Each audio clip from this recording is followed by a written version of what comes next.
Hello friends, welcome to teaching Kishan. તો આપણે કંઈક ભૌતિક ભૂગોળ એટલે કે ફિઝિકલ જિયોગ્રાફીની શરૂઆત કરી દીધી હતી, જેની અંદર અત્યાર સુધી આપણે 2 લેક્ચર જોઈ ગયા. લેક્ચર નંબર 1, જેની અંદર આપણે વાત કરી કે ભાઈ બ્રહ્માંડની શરૂઆત કઈ રીતના થઈ, બ્રહ્માંડની ઉત્પત્તિ કઈ રીતના થઈ એની વાત કરી, જે અંતર્ગત આપણે બિગ બેંગ થિયરીની ડિટેલ્સમાં ડિસ્કસ કરી ગયા હતા કે ભાઈ આવી કોઈ ઘટના થઈ હશે એવું માનવામાં આવે છે, જેના કારણે આપણે બ્રહ્માંડ છે એ સર્જાયો, બ્રહ્માંડની ઉત્પત્તિ થઈ. ધીમે ધીમે આ બધી વસ્તુઓ બની, આમ થયા, પ્લેનેટ્સ બન્યા, તારાઓ બન્યા, ગેલેક્સી બની. આ બધી વસ્તુ આપણે પહેલા લેક્ચરની અંદર જોઈ ગયા હતા. એના પછી લેક્ચર નંબર 2, જેની અંદર આપણે ગેલેક્સી એટલે કે આકાશગંગાની વાત કરી, સાથે સાથે આપણી આકાશગંગા એટલે કે મિલ્કી વે, દૂધગંગાની વાત કરી, સાથે સાથે આપણે સૂર્યની વાત કરી. સૂર્ય જે સૌરમંડળનો મુખ્ય વ્યક્તિ છે, જેની આજુબાજુ બધા ગ્રહો ફરે છે, તો એ સૂર્યની વાત આપણે લાસ્ટ લેક્ચરમાં જોઈ ગયા કે ભાઈ સૂર્ય છે એ આટલો ધગધગતો કેમ છે, આ સૂર્ય છે એની અંદર પ્રકાશ આવ્યો ક્યાંથી, એવી તો શું ઘટના થાય છે સૂર્યની અંદર જેનાથી એ પ્રકાશિત બને છે અને સૌરમંડળના બીજા જે ગ્રહો છે, બીજા જે મેમ્બર્સ છે એને પ્રકાશિત કરે છે. તમને ખબર જ છે કે ગ્રહોને પોતાનો પ્રકાશ હોતો નથી. કોઈ પણ ગ્રહને સમજી લો પોતાનો પ્રકાશ હોય તો એ ગ્રહ ના કહેવાય, એ તારો કહેવાય. શું કહેવાય? તારો. જેટલા પણ તારા હોય ને એ પોતે પોતાની રીતના પ્રકાશિત બનતા હોય. જેમ કે સૂર્ય છે, સૂર્યને તારો ગણવામાં આવ્યો છે. તો તારો છે એની ડેફિનેશન શું લઈશું આપણે કે જો કોઈ અવકાશીય પદાર્થ સ્વયં પ્રકાશિત છે અને બીજાને પ્રકાશિત કરે છે તો એને આપણે સ્ટાર કહીશું, તારો કહીશું. એક્ઝામ્પલ તરીકે આપણું સૂર્ય. આવા ઘણા બધા તારા આપણી ગેલેક્સીની અંદર તમને જોવા મળશે. પરંતુ ગ્રહોની વાત કરીએ તો ગ્રહો એ પોતે પ્રકાશિત નથી, પ્લેનેટ્સ પોતે પ્રકાશિત નથી, એ સૂર્યના કારણે પ્રકાશ મેળવે છે. એ જ રીતના ઉપગ્રહો પણ પોતે પ્રકાશિત નથી. ઓકે, સૌરમંડળ એનો આજે આપણે પાર્ટ 2 જોઈશું, જેની અંદર આપણે વાત કરીશું પ્લેનેટ્સની, અલગ અલગ ગ્રહોની વાત કરીશું. એજોબ રાવ જ્યારે હું વિડીયો બનાવું છું ત્યારે કેટલા ગ્રહો છે? તો સાહેબ 8 ગ્રહો છે. કેટલા ગ્રહો છે? 8.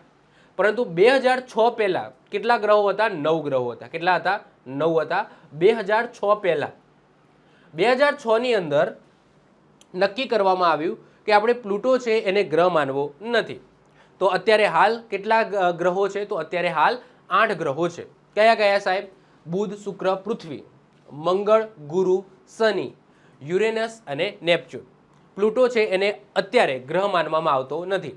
પહેલા ગ્રહ માન્યો હતો, પછી નથી માન્યો, પછી માન્યો હતો અને અત્યારે હાલ માન્યો નથી. તો અહીંયા સમજી લો કે એવું નક્કી કોણ કરે? પહેલું તો તમારા માઇન્ડની અંદર ક્વેશ્ચન થાય કે એવું નક્કી કોણ કરે કે ભાઈ આને ગ્રહ માનવો, આને ગ્રહ ન માનવો? તો એના માટે એક ઇન્ટરનેશનલ લેવલે યુનિયન છે જેને કહેવામાં આવે છે ઇન્ટરનેશનલ એસ્ટ્રોનોમિકલ યુનિયન. આ ઇન્ટરનેશનલ એસ્ટ્રોનોમિકલ યુનિયન દ્વારા 2006 ની અંદર બેઠક મળી અને 2006 ની અંદર કોઈ પણ અવકાશી પદાર્થને ગ્રહ બનવા માટે 3 કન્ડિશનો મૂકવામાં આવી કે જો આ 3 કન્ડિશન કોઈ અવકાશી પદાર્થ ફૂલફિલ કરે તો જ આપણે એને ગ્રહ માનીશું, બાકી એને ગ્રહ માનીશું નહીં. જો આ 3 કન્ડિશનો ન લાવવામાં આવી હોત ને તો અત્યારે કેટલા ગ્રહ હોત ખબર છે? 13 ગ્રહ હોત.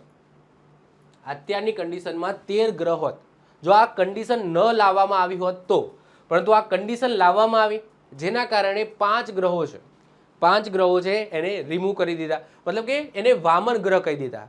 પ્લેનેટ્સ ના કીધા, એને વામન ગ્રહ કીધા. વામન ગ્રહનો મતલબ શું? આવો શબ્દ સાંભળવા મળશે, વામન ગ્રહ. એટલે કે ગ્રહ બનવામાં નિષ્ફળ ગયેલા પદાર્થોને શું કહેવામાં આવે? વામન ગ્રહ કહેવામાં આવે. ગ્રહ બનવામાં નિષ્ફળ બનેલા અવકાશી પદાર્થને શું કહીશું આપણે? વામન ગ્રહ કહીશું. તો એવા કેટલા છે? એજ ઓફ નાવ 5 વામન ગ્રહ છે એ શોધવામાં આવ્યા છે. કયા કયા છે આગળ વાત કરીશું. એમાં તો એક તો પ્લુટો છે. પ્લુટો છે એને વામન ગ્રહ કહી દીધું, એને ગ્રહ માનવામાં આવ્યો નહીં. તો એજ ઓફ નાવ જ્યારે હું વિડીયો બનાવું છું ત્યારે કેટલા ગ્રહો છે? તો 8 ગ્રહો છે. પ્લુટો છે એને ગ્રહ માનવામાં આવ્યો નથી. તો સૌથી પહેલા તો ગ્રહની ડેફિનેશન શું, પ્લેનેટ્સની ડેફિનેશન શું, કે આપણે કોને પ્લેનેટ્સ એટલે કે ગ્રહ કહીશું, કોને નહીં કહીએ? તો 2006 ની અંદર આ 3 કન્ડિશનો બનાવવામાં આવી કે આ 3 કન્ડિશનો કોઈ અવકાશી પદાર્થ ફૂલફિલ કરે તો એને આપણે ગ્રહ ગણવાનો, બાકીને ગ્રહ ગણવાનો નહીં. સૌથી પહેલી કન્ડિશન શું હતી અને આ કન્ડિશનો કોને બનાવી? તો યસ, ઇન્ટરનેશનલ એસ્ટ્રોનોમિકલ યુનિયન દ્વારા બનાવવામાં આવી છે. અને ગ્રહની સિમ્પલ ડેફિનેશન કહીએ તો ગ્રહો એટલે એવા અવકાશી પદાર્થો જે સૂર્ય અથવા અન્ય કોઈ તારાની આસપાસ નિશ્ચિત ભ્રમણ કક્ષામાં ફરે તેને આપણે ગ્રહ કહીશું. તો ગ્રહ એટલે એવું નહીં કે ભાઈ સૂર્યની આસપાસ જ ફરવો જોઈએ, એવું જરૂરી નથી. સૂર્ય એક તારો છે, એવા કોઈ બીજો તારો હોય એની આસપાસ પણ કોઈ આવો અવકાશી પદાર્થ ફરતો હોય, પરંતુ આ ત્રણે ત્રણ કન્ડિશન ફૂલફિલ કરતો હોય તો જ એને આપણે ગ્રહ ગણીશું. તો આ ત્રણ કન્ડિશન શું છે? તો પહેલી કન્ડિશન એવી છે કે એ સીધે સીધો સૂર્ય અથવા કોઈ અન્ય તારાની આસપાસ ફરતો હોવો જોઈએ. જે કોઈ બીજા ગ્રહનો ઉપગ્રહ જેમ કે ચંદ્ર ન હોવો જોઈએ. જેમ કે ચંદ્ર છે, એ ચંદ્ર પણ સૂર્યની આસપાસ ફરે છે, પરંતુ કોઈ બીજા અવકાશી પદાર્થની આસપાસ ફરતો હોવો જોઈએ નહીં. જેમ કે ચંદ્ર છે એ પૃથ્વીની આસપાસ ફરે છે, તો ચંદ્રને આપણે ગ્રહ ના કહીશું, એને શું કહીશું? ઉપગ્રહ કહીશું. ગ્રહનો પણ ગ્રહ એટલે કે ઉપગ્રહ કહીશું. ક્લિયર? તો તમે જુઓ કે જે કોઈ બીજા ગ્રહના ઉપગ્રહ એટલે જેમ કે ચંદ્ર છે એ રીતના એનો ફરતો હોવો જોઈએ નહીં. તો પહેલી કન્ડિશન આ છે કે એ અવકાશી પદાર્થ સૂર્યની આસપાસ પરફેક્ટ કક્ષાની અંદર શું કરતો હોવો જોઈએ? તો પરિક્રમણ કરતો હોવો જોઈએ. પરફેક્ટ કક્ષાની અંદર કોઈ બીજા અવકાશી પદાર્થનું ભ્રમણ કરતો હોવો ના જોઈએ. એ પરફેક્ટ એક જ લાઈનમાં સીધે સીધી, ઓકે, આ સૂર્ય છે તો આ રીતના ભ્રમણ કરતો હોવો જોઈએ. ઓકે, આ રીતના ભ્રમણ કરતો હોવો જોઈએ. ઓકે, એવું નહીં કે અહીંયા કોકના આસપાસ પણ ફરે છે અને સૂર્યની આસપાસ પણ આવું ભ્રમણ કરે છે, આ રીતના એનું ના આવવું જોઈએ. સમજો છો? ઓકે, તો પહેલી કન્ડિશન તો આવી થઈ ગઈ. બીજી કન્ડિશનની અંદર શું લખેલું છે કે એનું કદ અને દળ એટલું હોવું જોઈએ કે તેના પોતાનો ગુરુત્વાકર્ષણને કારણે એ લગભગ ગોળાકાર આકાર ધરાવતો હોવો જોઈએ. કેવો આકાર? એનો આકાર ગોળાકાર હોવો જોઈએ. જો પ્લુટો છે ને આ પહેલી કન્ડિશન ફૂલફિલ કરે છે, કારણ કે સૂર્યની આસપાસ સારી રીતના પરફેક્ટ કક્ષામાં ભ્રમણ કરે છે. પ્લુટો ગોળ આકારનો છે, તો બીજી કન્ડિશન પણ એ ફૂલફિલ કરે છે. ઓકે, પરંતુ ત્રીજી કન્ડિશન શું હતી? ત્રીજી કન્ડિશન એવી હતી કે ગ્રહ જ્યારે પોતાની ભ્રમણ કક્ષામાં ફરે ત્યારે એની આસપાસના વિસ્તારમાં અન્ય નાના અવકાશી પદાર્થો જેમ કે એસ્ટ્રોઇડ કે કાટમાળ ન હોવા જોઈએ. તે પોતાના ગુરુત્વાકર્ષણના કારણે એ વિસ્તારને સાફ રાખતો હોવો જોઈએ. પરંતુ પ્લુટો છે, આ પ્લુટોનો આજુબાજુનો તમે વિસ્તાર જોશો તો આ રીતના છે. તમે ઘણા બધા ત્યાં એસ્ટ્રોઇડ જોવા મળશે. હું તમને આકૃતિ બતાવું ને તો કંઈક આવી છે. ઓકે, અહીંયા તમે જો કે આ જે જગ્યા છે ને, આ મંગળ અને ગુરુની વચ્ચે બીજા ઘણા બધા આ રીતના આવેલા છે, એસ્ટ્રોઇડ આવેલા છે. શું આવેલા છે? એસ્ટ્રોઇડ. એ રીતના જ્યારે યુરેનસ અને નેપચ્યુન પછી તમે જોશો ને તો અહીંયા પણ ઘણા બધા આવેલા છે, અને અહીંયા ક્યાંક પ્લુટો આવેલો છે. ઓકે, તમે જોશો ને તો હું આગળ તમને એક બીજી પણ ઇમેજ બતાવીશ. તો અહીંયા ક્યાંક આ રીતના પ્લુટો આવેલો છે, અને પ્લુટોની આજુબાજુ તમે જોશો ને તો ઘણા બધા એસ્ટ્રોઇડ જોવા મળશે. એટલે કે પ્લુટો પોતાની જે કક્ષા છે ને એને સાફ રાખતો નથી. એની આજુબાજુ ઘણા બધા તમને એસ્ટ્રોઇડ જોવા મળશે. તો આ ત્રીજી કન્ડિશન છે એ પ્લુટો ફૂલફિલ કરી શક્યો નહીં.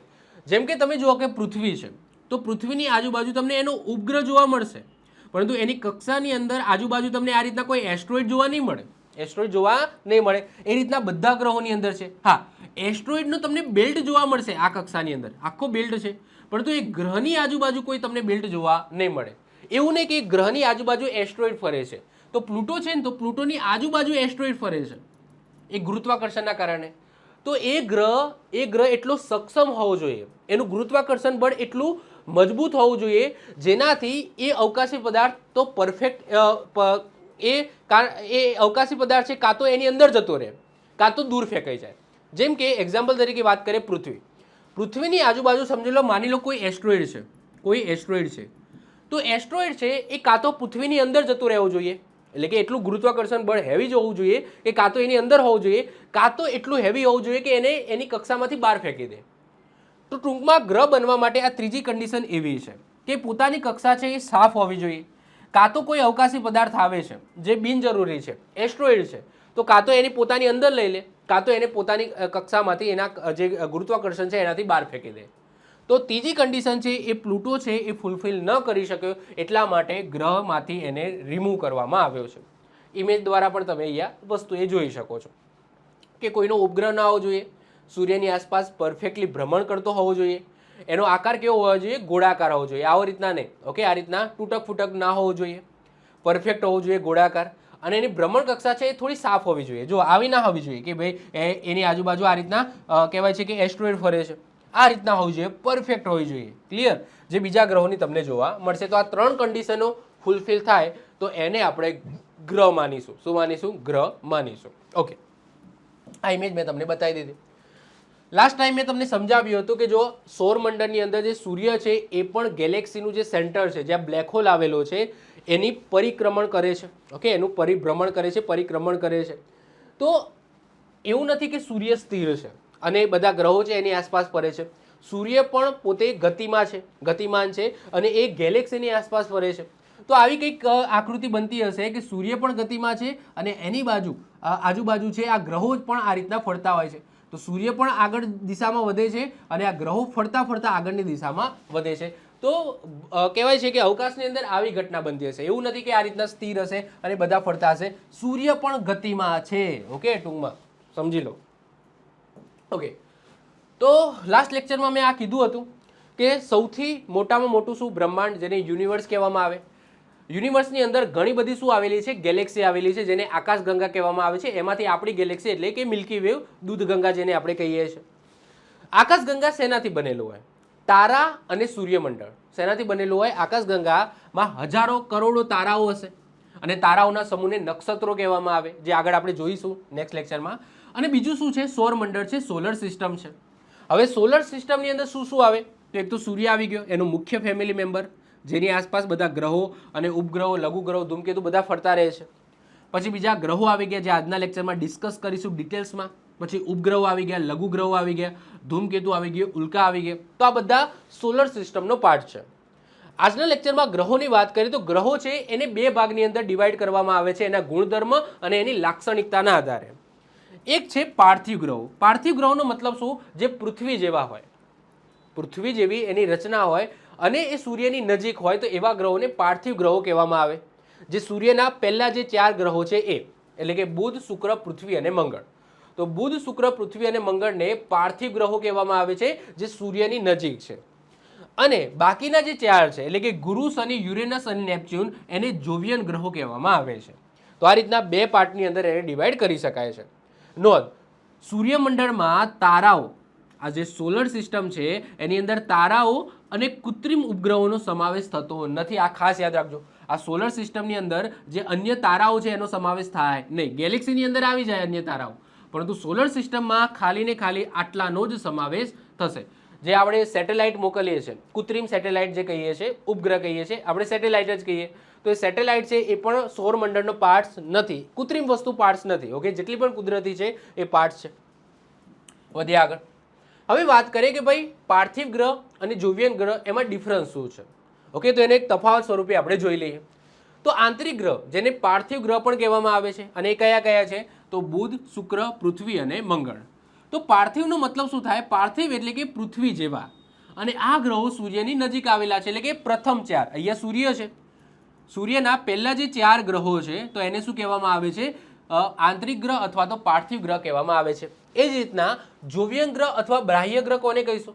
તો એના પછીના જે નેક્સ્ટ 4 આવે છે, એટલે કે ગુરુ, શનિ, યુરેનસ અને નેપચ્યુન. જોવિયનનો મતલબ શું થાય? ગુરુ જેવા. ઓકે, ગુરુ જેવા મોટા ગ્રહો. આ ગ્રહો સૂર્યથી ઘણા દૂર આવેલા છે અને એમના ગેસ એમાં મેક્સિમમ ગેસના બનેલા છે. ઓકે, પૃથ્વીના જેમ નક્કુળ નથી, એ ગેસના બનેલા છે. તો ગેસ જાયન્ટ પણ એમને કહેવામાં આવે છે. તો પાર્થિવનો મતલબ થાય પૃથ્વી જેવા, જોવિયનનો મતલબ થાય ગુરુ જેવા મોટા ગ્રહો. આ ગ્રહો મુખ્યત્વે ખડકો, ધાતુઓના બનેલા છે અને તેમની સપાટી કેવી હોય છે? નક્કળ હોય છે. અને આ ગ્રહો મુખ્યત્વે વાયુઓ, જેમાં હાઇડ્રોજન અને હિલિયમ તમને જોવા મળશે, અને બરફના બનેલા છે. તેમની કોઈ નક્કર સપાટી હોતી નથી, એટલે કે તમે એના ઉપર પગ ના મૂકી શકો. ટૂંકમાં જે રીતના તમે મંગળયાન મંગળ ઉપર મોકલ્યું હતું. ઓકે, તમે શુક્ર અને બુધ ઉપર તો જો કે હાલાકી કોઈ જયું નથી. તમે પૃથ્વી પર તો તમે રહો છો, તમે ચંદ્ર ઉપર જઈ શકો છો. એ રીતના આ બધા ગ્રહો ઉપર તમે ના જઈ શકો. એના જોડે તમે યાન મોકલીને એનો અભ્યાસ કરી શકો ઉપરથી, પરંતુ આમના ઉપર તમે યાન મતલબ કે લેન્ડ ના કરાવી શકો, કારણ કે એ પોતે ગેસના બનેલા છે. આગળ વાત કરીએ, તેમનું વાતાવરણ પાતળું હોય છે અથવા તો બુધની જેમ હોતું જ નથી. ઓકે, બુધની અંદર કોઈ વાતાવરણ નથી. ઓકે, બુધની અંદર કોઈ વાતાવરણ જ નથી.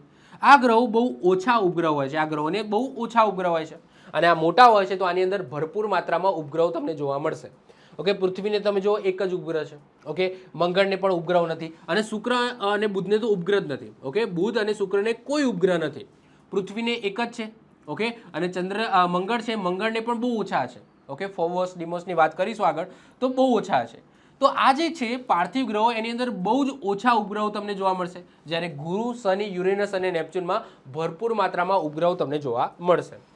જોવિયન ગ્રહની આસપાસ વલયો રિંગ્સ તમને જોવા મળે છે, જેમાં શનિના વલયો સૌથી સ્પષ્ટ દેખાય છે. જો વલયો બધાની પાછળ છે, વલયો બધામાં છે, પરંતુ શનિના છે સ્પષ્ટ તમે 3 વલયો જોઈ શકો છો. ઓકે, ગુરુના વલયો તમે નથી જોઈ શકતા, છે ખરા, યુરેનસના પણ છે, નેપચ્યુનના પણ છે, પણ આમના વલયો તમે જોઈ શકતા નથી, એકદમ ઝાંખા છે. આ ગ્રહોને સંખ્યાબદ્ધ ઉપગ્રહો હોય છે, આગળ વાત કરીશું.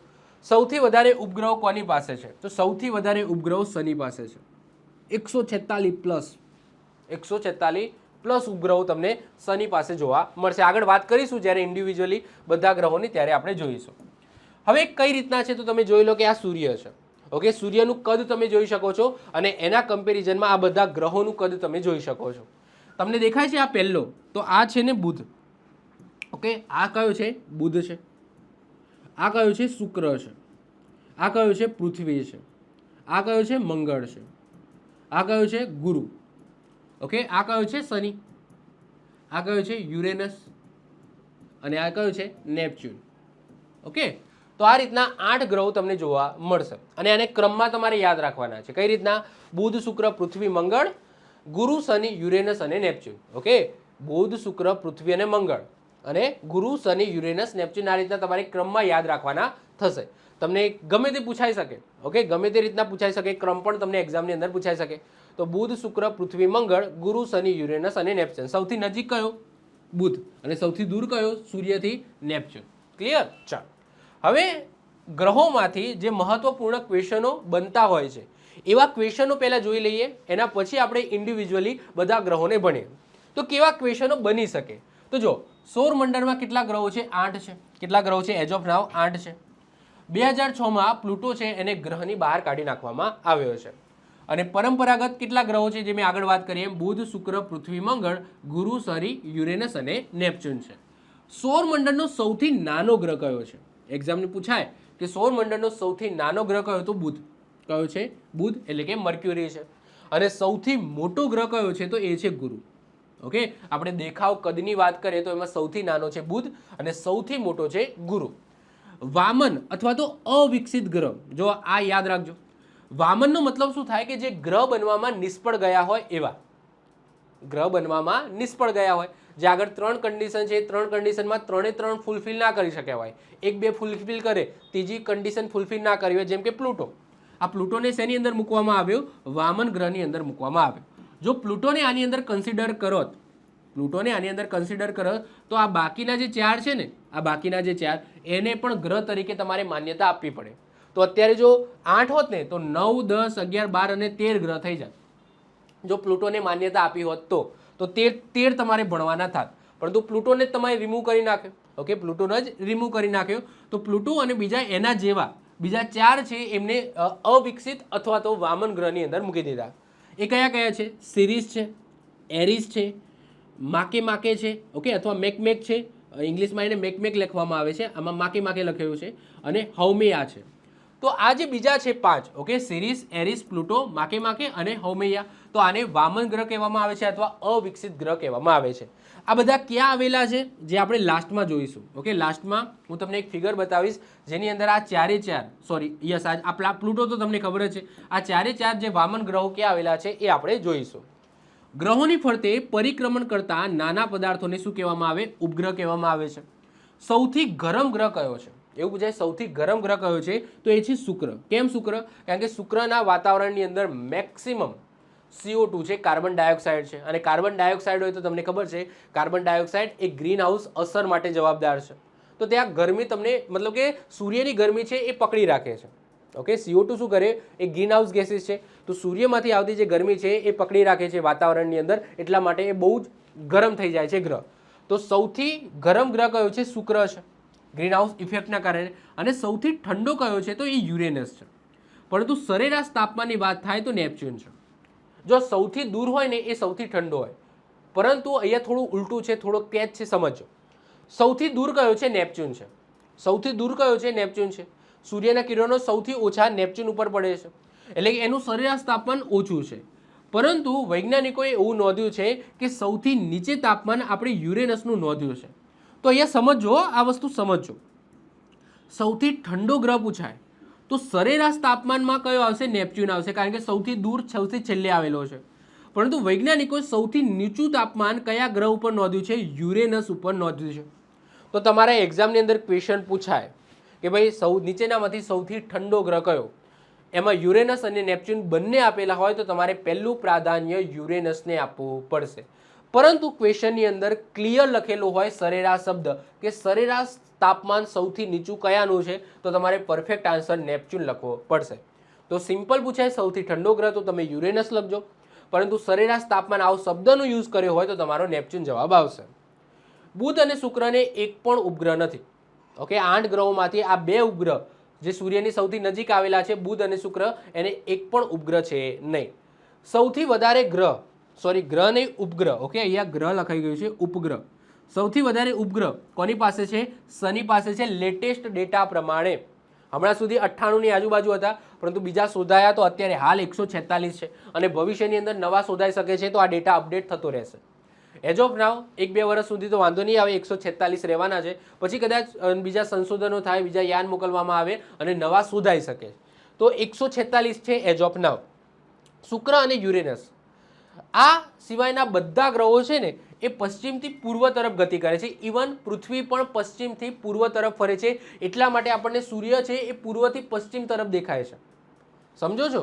સમજી લો કે આ સૂર્ય છે, ઓકે, અને આપણી પૃથ્વી છે. તો પૃથ્વી છે એ આ દિશામાં ફરે છે, એટલા માટે સૂર્ય છે એ આમ જતો દેખાય છે. એટલે કે સૂર્ય તમને પૂર્વથી પશ્ચિમ દેખાય છે, પૂર્વમાં ઉગે છે, પશ્ચિમમાં આથવે છે. એનો મતલબ શું કે પૃથ્વી પશ્ચિમથી પૂર્વ તરફ ગતિ કરે છે. શું કરે છે? પશ્ચિમથી પૂર્વ તરફ.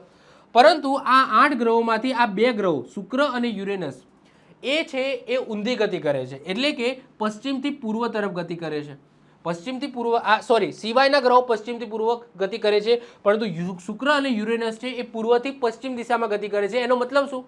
એનો મતલબ એ કે તમે શુક્ર ઉપર તમે જાઓ તો શુક્ર ગ્રહમાં તમને સૂરજ છે એ પશ્ચિમ દિશામાંથી ઉગતો જોવા મળશે. ફરીથી રિપીટ કરું છું, જો શું કહેવા માંગે છે? શુક્ર અને યુરેનસ સિવાયના બધા જ ગ્રહો એ પશ્ચિમથી પૂર્વ તરફ ગતિ કરે છે. એમાં આપણું પૃથ્વી પણ આવી ગયું. પૃથ્વી પણ પશ્ચિમથી પૂર્વ તરફ ગતિ કરે છે, એટલા માટે આપણને સૂરજ પૂર્વથી પશ્ચિમ દિશામાં જતો દેખાય છે કે ભાઈ પૂર્વમાં ઉગે છે, પશ્ચિમમાં આથવે છે. કારણ કે પૃથ્વીની ગતિ કેવી છે? પશ્ચિમથી પૂર્વ છે. એવા મેક્સિમમ બધા ગ્રહો છે પશ્ચિમથી પૂર્વ તરફ ગતિ કરે છે, સિવાય યુરેનસ અને શુક્ર. શુક્ર અને યુરેનસ છે એમની ગતિ તમને પૂર્વથી પશ્ચિમ જોવા મળશે, પૂર્વથી પશ્ચિમ જોવા મળશે. અને યુરેનસમાં તો શું છે? એ પોતે બિચારો 98 ડિગ્રી નમેલો છે, તો એટલા માટે યુરેનસને તો સૂતેલો ગ્રહ કહેવામાં આવે છે કે ભાઈ આ સૂતેલો છે. 98 ડિગ્રી એટલે શું થયું? પૃથ્વી છે તમે જુઓ કે 23.5 ડિગ્રી આ રીતના નમેલી છે, 23.5 ડિગ્રી, અને આ સાહેબ 98 ડિગ્રી નમેલો છે, એટલે કે સૂતેલો ગ્રહ છે, આડો જ થઈ ગયો છે આખો. ઓકે, તો એના કારણે અને પોતે પશ્ચિમથી પૂર્વ તરફ ગતિ કરે છે. તો આ બંને ગ્રહો ઉપર તમે જાઓ તો સૂર્ય છે તમને પશ્ચિમ દિશામાંથી ઉગતો અને પૂર્વ દિશામાં આથમતો તમને જોવા મળશે. ઓકે, હવે 1 બાય 1 એક એક કરીને આપણે બધા ગ્રહો 8 ગ્રહો ડિટેલ્સમાં સમજવાના છે. શરૂઆત કરીએ છીએ. સૌથી પહેલો આવશે બુધ, જેને ઇંગ્લિશમાં મર્ક્યુરી કહેવામાં આવે છે. હવે તમને બધા ગ્રહની પાસે મેં આવું એક કોષ્ટક બનાવેલું છે, જેની અંદર પરિક્રમણ, ધરીભ્રમણ, ઉપગ્રહોની સંખ્યા અને નાસા દ્વારા અથવા કોઈ મહત્વપૂર્ણ મિશન હોય તો એની સંખ્યા એ કોઈ લખેલું હશે. ઓકે, સૌથી પહેલા પરિક્રમણ. પરિક્રમણનો મતલબ શું કે સૂર્યની આસપાસ કેટલા દિવસની અંદર, કેટલા સમયની અંદર એક ચક્ર પૂર્ણ કરે છે? તો આન્સર શું આવશે? 88 દિવસ. જેમ પૃથ્વી છે 365 દિવસ લગાવે છે. ઓકે, 365 દિવસ લગાવે છે, 365 ડે. એ રીતના આ બુધ છે એ માત્ર 88 દિવસની અંદર સૂર્યની આસપાસ ચક્કર પૂર્ણ કરી દેશે. સૂર્યની આસપાસ એક ચક્કર પૂર્ણ કરતા 88 દિવસ લાગશે. એટલે તમે બુધ ઉપર જતા રહો તો ત્યાં એક વર્ષ છે 88 દિવસનું હશે. ત્યાં એક વર્ષ 88 દિવસનું હશે, જેમ પૃથ્વી ઉપર 365 દિવસનું છે એ રીતના. ધરીભ્રમણની વાત કરીએ તો ધરીભ્રમણ એટલે કે પોતાની ધરી ઉપર ફરવા માટે કેટલો સમય લે છે? તો 59 દિવસ લે છે. તો વિચાર કરો કેટલો સ્લો ફરતો હશે, કેટલો સ્લો ફરતો હશે, કેટલો સ્લો ફરતો હશે. ધરીભ્રમણ માટે 59 દિવસ લખેલું છે, દિવસ. જેમ આપણી પૃથ્વી છે એ ધરીભ્રમણ માટે માત્ર 24 કલાક લે છે. ઓકે, 24 કલાકની અંદર પોતે પોતાની આસપાસ એ ચક્કર મારી લે છે. જ્યારે ધરીભ્રમણ આનું એટલું સ્લો છે, 59 દિવસની અંદર પોતે એ એક રોટેટ કરે છે. સૂર્યની આસપાસ તો ફરે છે, સાથે સાથે પોતાની ધરી ઉપર પણ ફરે છે, પરંતુ એટલો સ્લો ફરે છે તો 59 દિવસ લાગે છે. નાસાના મિશનોની વાત કરીએ તો મરીનર 10 અને મેસેન્જર આ બંને જે કહેવાય છે કે મિશનો છે એ કયા માટે લોન્ચ કરવામાં આવ્યા હતા? મર્ક્યુરી બુધ માટે લોન્ચ કરવામાં આવ્યા હતા. શુક્ર અને બુધ આ બંનેને કોઈ ઉપગ્રહ નથી. શુક્ર અને બુધને ઉપગ્રહ છે જ નહીં. બુધ કેવો દેખાય? આવો કંઈક દેખાય છે. બુધ આવો કંઈક દેખાય છે રંગ કદના આધારે. બુધ છે એ સૌરમંડળનો સૌથી નાનો અને સૂર્યનો સૌથી નજીકનો ગ્રહ છે. સૌથી નાનો છે અને સૂર્યનો સૌથી નજીકનો ગ્રહ છે. બુધને દેવતાઓનો દૂત, આ બધા નામ ખાસ યાદ રાખજો. હું છેલ્લે કોષ્ટક બનાવીને પણ રિવિઝન કરાવીશ. તો દેવતાઓનો દૂત અને રોમન પૌરાણિક કથાઓ મુજબ તેને મેસેન્જર ઓફ ગોડ્સ એટલે કે દેવતાઓનો દૂત જ થયો. ઇંગ્લિશ ગુજરાતીમાં કહીએ તો દેવતાઓનો દૂત એટલે કે મેસેન્જર ઓફ ગોડ્સ કહેવામાં આવે છે. બુધના કેન્દ્રમાં તમને નિકલ અને ફેરસ જેવા ખનિજો તમને જોવા મળશે. વાતાવરણના અભાવ, આની અંદર વાતાવરણ છે જ નહીં. ઓકે, એકમાત્ર એવો ગ્રહ જેના ઉપર વાતાવરણ છે જ નહીં. જેમ આપણે પૃથ્વીનું વાતાવરણ છે જેની અંદર અલગ અલગ ગેસીસ છે, પરંતુ આ નક્કડ છે અને આના ઉપર કોઈ વાતાવરણ નથી. આવું વાતાવરણ છે જ નહીં. ઓકે, ખાલી ને ખાલી નક્કડ ગ્રહ છે. તો કોઈ જ વાતાવરણ નથી. એના કારણે દિવસનું તાપમાન તમે જુઓ 427°C અને રાત્રિનું તાપમાન છે એ -143°C છે. સોરી 43 કે 173. તો વાતાવરણના અભાવે દિવસનું તાપમાન 427°C અને રાત્રિનું તાપમાન -173°C છે, જેથી અહીંયા માનવ જીવન શક્ય નથી. કારણ કે વાતાવરણ નથી તો માનવ જીવન પોસિબલ જ નથી અહીંયા. બુધ પૃથ્વી પછી સૌરમંડળનો બીજો સૌથી વધુ ઘનતા ધરાવતો ગ્રહ છે. યાદ રાખજો, 8 ગ્રહો છે. 8 ગ્રહોમાં સૌથી વધારે ઘનતા પૃથ્વીની છે, એટલે કે ડેન્સિટી સૌથી વધારે ઘનતા કોની છે? પૃથ્વીની છે. અને પૃથ્વી પછી કયો ગ્રહ આવશે? તો આન્સર શું આવશે? તમારે લખવાનું છે બુધ. અને સૌથી ઓછી ઘનતા કોની છે? શનિ. સાહેબ શનિ ગ્રહ એટલો હલકો છે, એટલો હલકો છે. જો શનિ ગ્રહને તમે પાણીમાં મૂકો ને, એવું ઇમેજિન કરો કે પાણીમાં આપણે એ ગ્રહને મૂક્યો તો એ તરશે, એટલો હલકો છે. ઓકે, શનિ ગ્રહ. તો સૌથી ઓછી ઘનતા શનિની છે, સૌથી વધારે ઘનતા પૃથ્વીની છે. અને પૃથ્વી પછી વાત કરીએ તો એ બુધની છે. ઘનતા ડેન્સિટીની વાત થાય છે.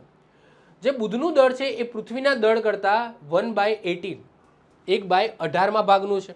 અને ગુરુત્વાકર્ષણની વાત કરીએ તો બુધનું ગુરુત્વાકર્ષણ છે એ પૃથ્વીના ગુરુત્વાકર્ષણ બળ કરતાં 1/3 ભાગનું છે. ઓકે, 1/3 એટલે કે 3 ભાગનું છે. જે પૃથ્વી પરના સૂર્યોદયના 2 કલાક પહેલા જોવા મળે છે. હાલાકી 2 કલાક પહેલા એવું એક્ઝેક્ટ ટાઈમ તો નથી, પરંતુ પૃથ્વી ઉપરથી તમે નરી આંખે બુધ ગ્રહને જોઈ શકો છો. અને એ જોવું હોય તો તમારે સવારમાં જોવો પડે. સૂર્યોદય પહેલા તમને જોવા મળે. આ ગ્રહની સપાટી ઉપર તમને પર્વતો, ખીણો અને જ્વાળામુખી તમને જોવા મળશે. તો આ વાત થઈ ગઈ બુધની. હવે એના પછીનો જે ગ્રહ આવે છે એ છે શુક્ર, જેને ઇંગ્લિશમાં વેનસ કહેવામાં આવે છે, વિનસ કહેવામાં આવે છે. અહીંયા જુઓ પરિક્રમણ. સો આ વસ્તુ બહુ ઇમ્પોર્ટન્ટ છે.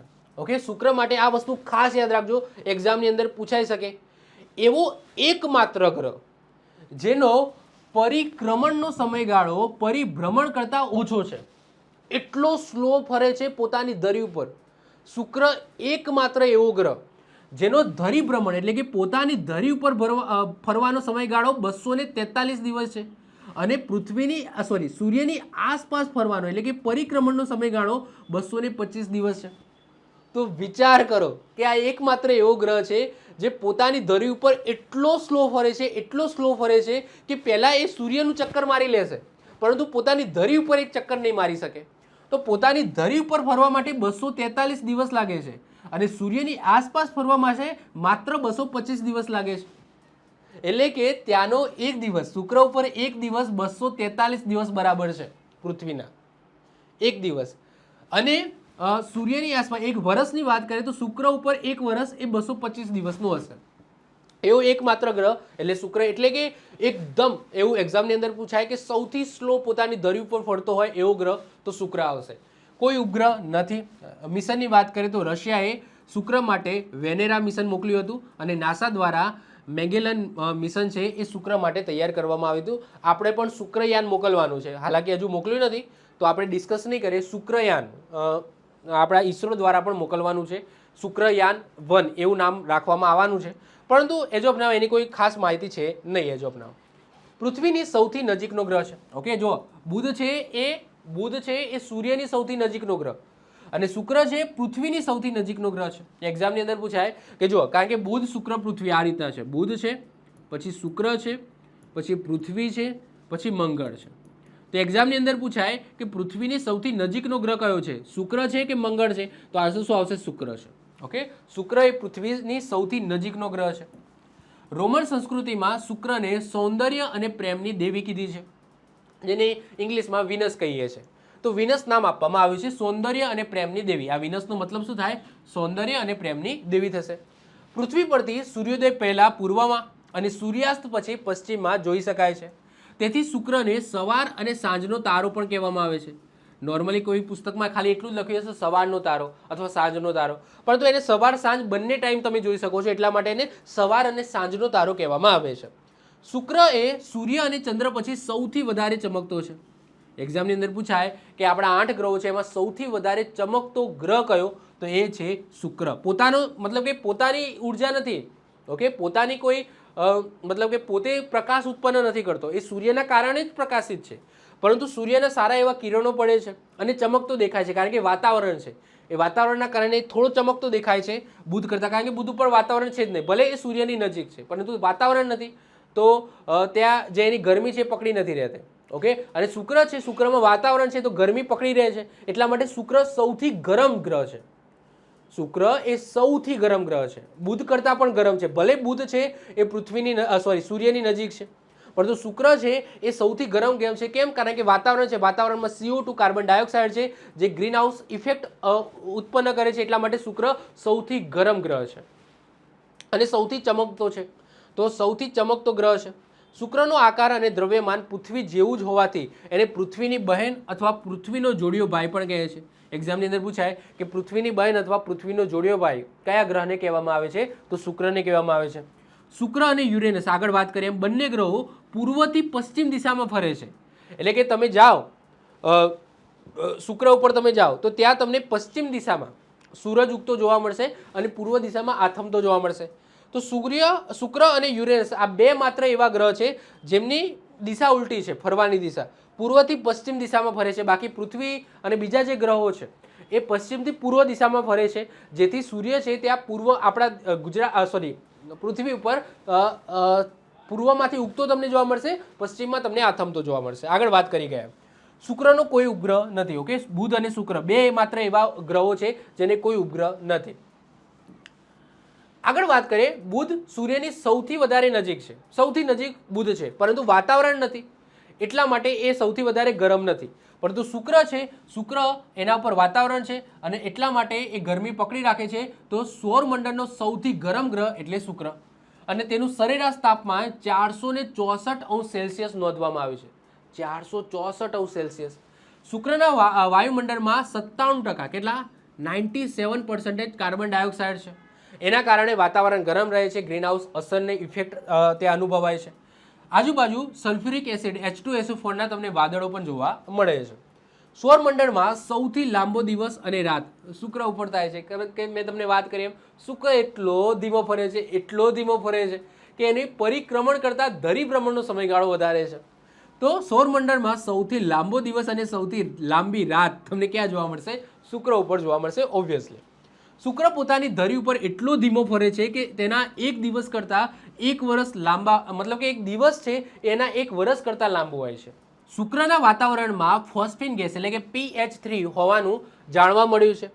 ફોસ્ફીન ગેસ એ હાઇડ્રોજન ફોસ્ફાઇડ પણ કહે છે એને. આ ગેસ રંગવિહીન, જ્વલનશીલ અને અસહ્ય લસણની ગંધ ધરાવતો એકદમ ઝેરી ગેસ છે. શુક્ર પરનો સૌથી ઊંચો પર્વત છે જેને કહેવામાં આવે છે મેક્સવેલ મોન્ટેસ. ઓકે, શુક્ર ઉપર જે સૌથી મોટો પર્વત છે, ઊંચો પર્વત, જેમ પૃથ્વી ઉપર માઉન્ટ એવરેસ્ટ છે, એ રીતના શુક્રનો સૌથી ઊંચો પર્વત છે મેક્સવેલ મોન્ટેસ, જે માઉન્ટ એવરેસ્ટ કરતાં પણ ઊંચો છે. ઓકે, હજુ આ બધા ગ્રહોમાં ઊંચો નથી હો, એ આગળ આવશે, હું વાત કરીશ ત્યારે. મંગળ ઉપર છે. તો શુક્ર પરનો સૌથી ઊંચો પર્વત કયો છે? મેક્સવેલ મોન્ટેસ છે, જે આપણા પૃથ્વીના માઉન્ટ એવરેસ્ટ કરતાં ઊંચો છે. ઓકે, પરંતુ આખા સૌરમંડળનો સૌથી ઊંચો પર્વત નથી એ. ત્રીજા નંબરે આવશે આપણી પૃથ્વી એટલે કે અર્થ. પૃથ્વીની પરિક્રમણની વાત કરીએ કે સૂર્યની આસપાસ એક ચક્કર મારતા કેટલા દિવસો જાય છે? 365.25 દિવસ. ધરીભ્રમણ પોતાની ધરી પર ફરવા માટે 23.9 કલાક થાય છે. અને કેટલા ઉપગ્રહ છે? તો એક ઉપગ્રહ છે માત્ર, ચંદ્ર. પૃથ્વીની વાત તો શું કરું, બધાને ખબર જ છે.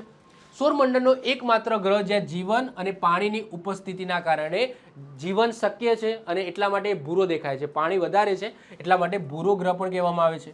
શુક્ર અને મંગળની વચ્ચે આવેલો છે અને સૌથી નજીક કોના? શુક્રની.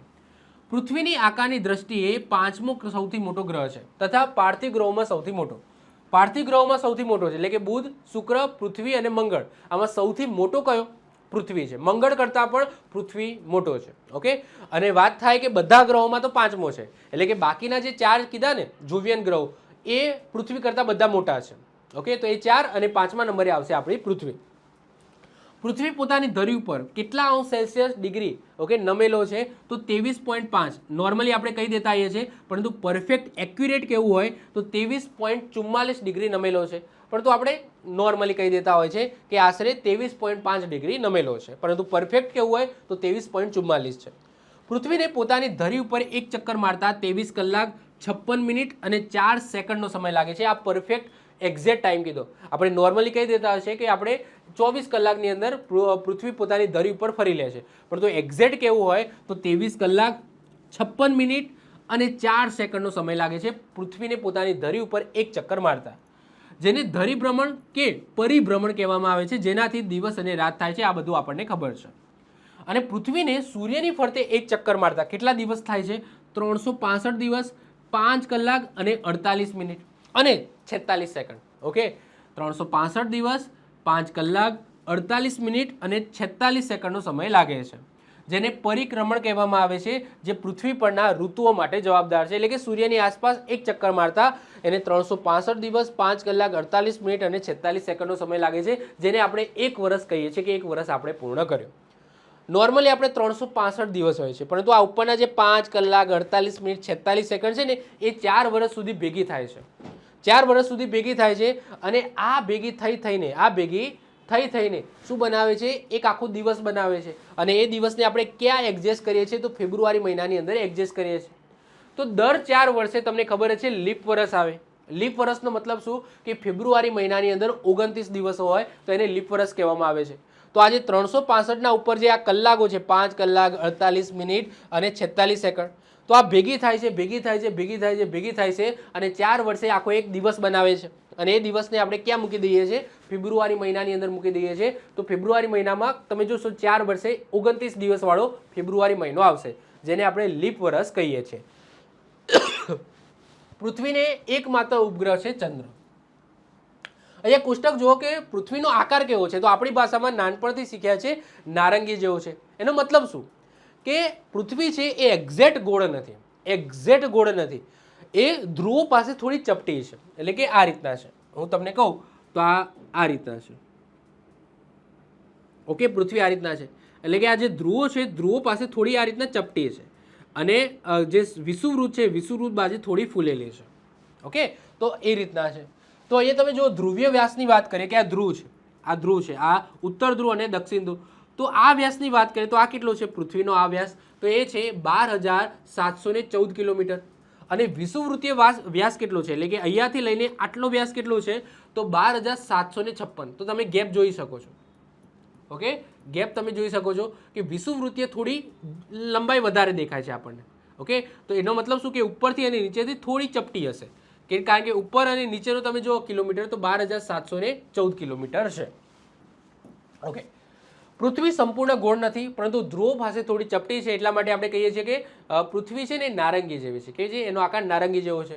પરંતુ સાયન્ટિફિક ભાષામાં એને શું કહેવામાં આવે છે? જીઓઇડ કહેવામાં આવે. શું કહેવામાં આવે? જીઓઇડ. તો એક્ઝામની અંદર પૂછાય કે પૃથ્વીનો આકાર કેવો છે? તો જીઓઇડ છે. કેવો છે? જીઓઇડ. આ યાદ રાખજો, પૂછાય. પૃથ્વીના ગુરુત્વાકર્ષણમાંથી બહાર નીકળવા માટે કોઈ પદાર્થની ઝડપ કેટલી હોવી જોઈએ? તો 11.2 કિલોમીટર પ્રતિ સેકન્ડ. Most important. ઓકે, પૃથ્વીની આસપાસ બધા સમજી લો કે ચંદ્ર છે. ચંદ્ર શું કરે છે? ગતિ કરે છે. હવે ચંદ્રને સમજી લો પૃથ્વીને છોડવો હોય, પૃથ્વીના ગુરુત્વાકર્ષણ બળથી એનો ત્યાગ કરવો હોય, મતલબ કે હવે એટલું કેટલી સ્પીડ વધારવી પડે? ઓકે, એ ગ્રહની કેટલી સ્પીડ વધારવી પડે, એ ઉપગ્રહની કેટલી સ્પીડ વધારવી પડે, જેનાથી પૃથ્વીનું ગુરુત્વાકર્ષણ બળ છે એનાથી છોડીને એ મુક્ત થઈ શકે? તો એ સ્પીડ છે 11.2 કિલોમીટર પ્રતિ સેકન્ડ.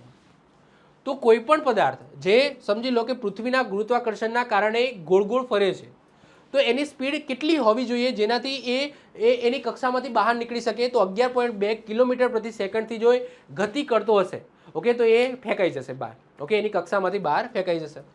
પૃથ્વીની સપાટી ઉપર સિલિકોન ડાયોક્સાઇડ એટલે કે SiO2 નું પ્રમાણ વધારે છે.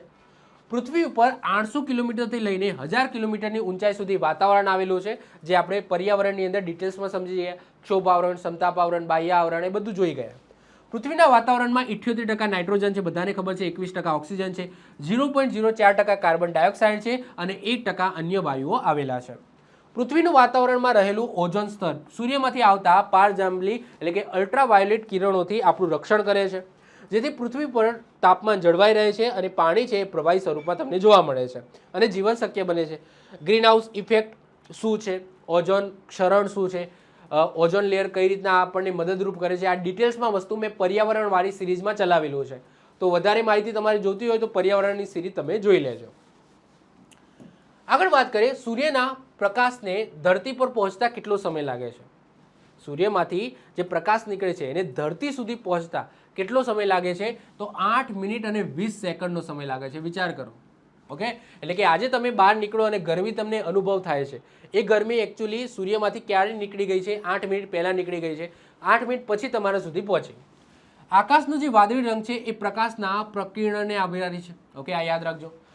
પૃથ્વીની કક્ષા એટલે કે ઓર્બિટ પૃથ્વી અને સૂર્યની આસપાસ એકદમ ગોળ નહીં પરંતુ લંબગોળ કક્ષામાં ફરે છે, અને આ કારણે વર્ષમાં એક સમય એવો આવે છે જ્યારે સૂર્યની એકદમ નજીક હોય છે પૃથ્વી, અને એક સમય એવો આવે છે જ્યારે તે પૃથ્વી છે એ સૂર્યની એકદમ દૂર હોય છે. મેં તમને કીધું એમ કે જો પૃથ્વી છે એ ગોળાકાર નથી ફરતી, સૂર્યની આસપાસ ગોળાકાર નથી ફરતી, લંબ ગોળાકાર ફરે છે. હવે લંબ ગોળાકાર ફરે છે એમાં પણ એક્ઝેક્ટ સરખું માપ નથી હોતું બંને સાઈડનું.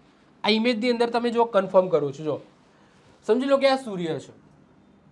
ઓકે, અને એની આસપાસ જે પૃથ્વી ફરે છે, ઓકે, એ આ રીતના ફરે છે.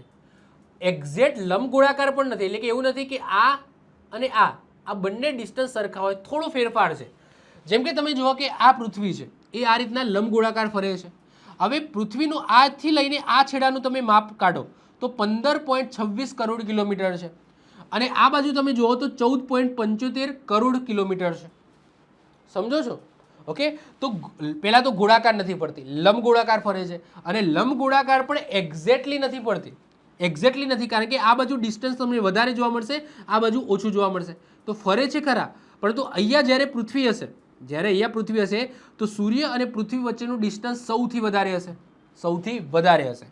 જ્યારે પૃથ્વી અહીંયા હશે અથવા તો અહીંયા હશે, ઓકે, આ બે છેડા હશે, ત્યારે પૃથ્વી છે એ સૂર્યની સૌથી નજીક હશે. ઓકે, તો આ વસ્તુ તમે જોઈ શકો છો. અને આ જે ઘટના છે એને ઉપસૌર અને અપસૌર કહેવામાં આવે છે. તો ઉપસૌર અને અપસૌર શું છે એ સમજો. તો જ્યારે સૂર્ય અને પૃથ્વી વચ્ચે સૌથી ઓછું અંતર હોય, એટલે કે 14.75 કરોડ કિલોમીટર, જેને ઉપસૌર કહે છે. અને આ ઘટના ક્યારે થાય છે? 3 જાન્યુઆરીએ થાય છે. ક્યારે? 3 જાન્યુઆરી. હવે તમને એવું થાય કે સાહેબ જાન્યુઆરી મહિનાની અંદર તો ઠંડી હોય, શિયાળો ચાલતો હોય, ઓકે, અને તમે અહીંયા એવું કહો છો કે સૂર્ય અને પૃથ્વી વચ્ચે સૌથી ઓછું અંતર હોય. પણ ભઈલા આપણી બાજુ છે સૂર્યના કિરણો નથી હોતા, પરંતુ પૃથ્વીની બીજી સાઈડ છે સૂર્યના કિરણો પડતા હોય છે. તો આ ઉત્તર ગોળાર્ધમાં એટલે કે ભારતમાં શિયાળો હોય છે, કારણ કે પૃથ્વી છે એ પોતાની ધરીર ઉપર કેવી છે? નમેલી છે. કેવી છે? નમેલી છે, ટિલ્ડ છે. તો બીજી બાજુ છે એ કિરણો પડતા હશે.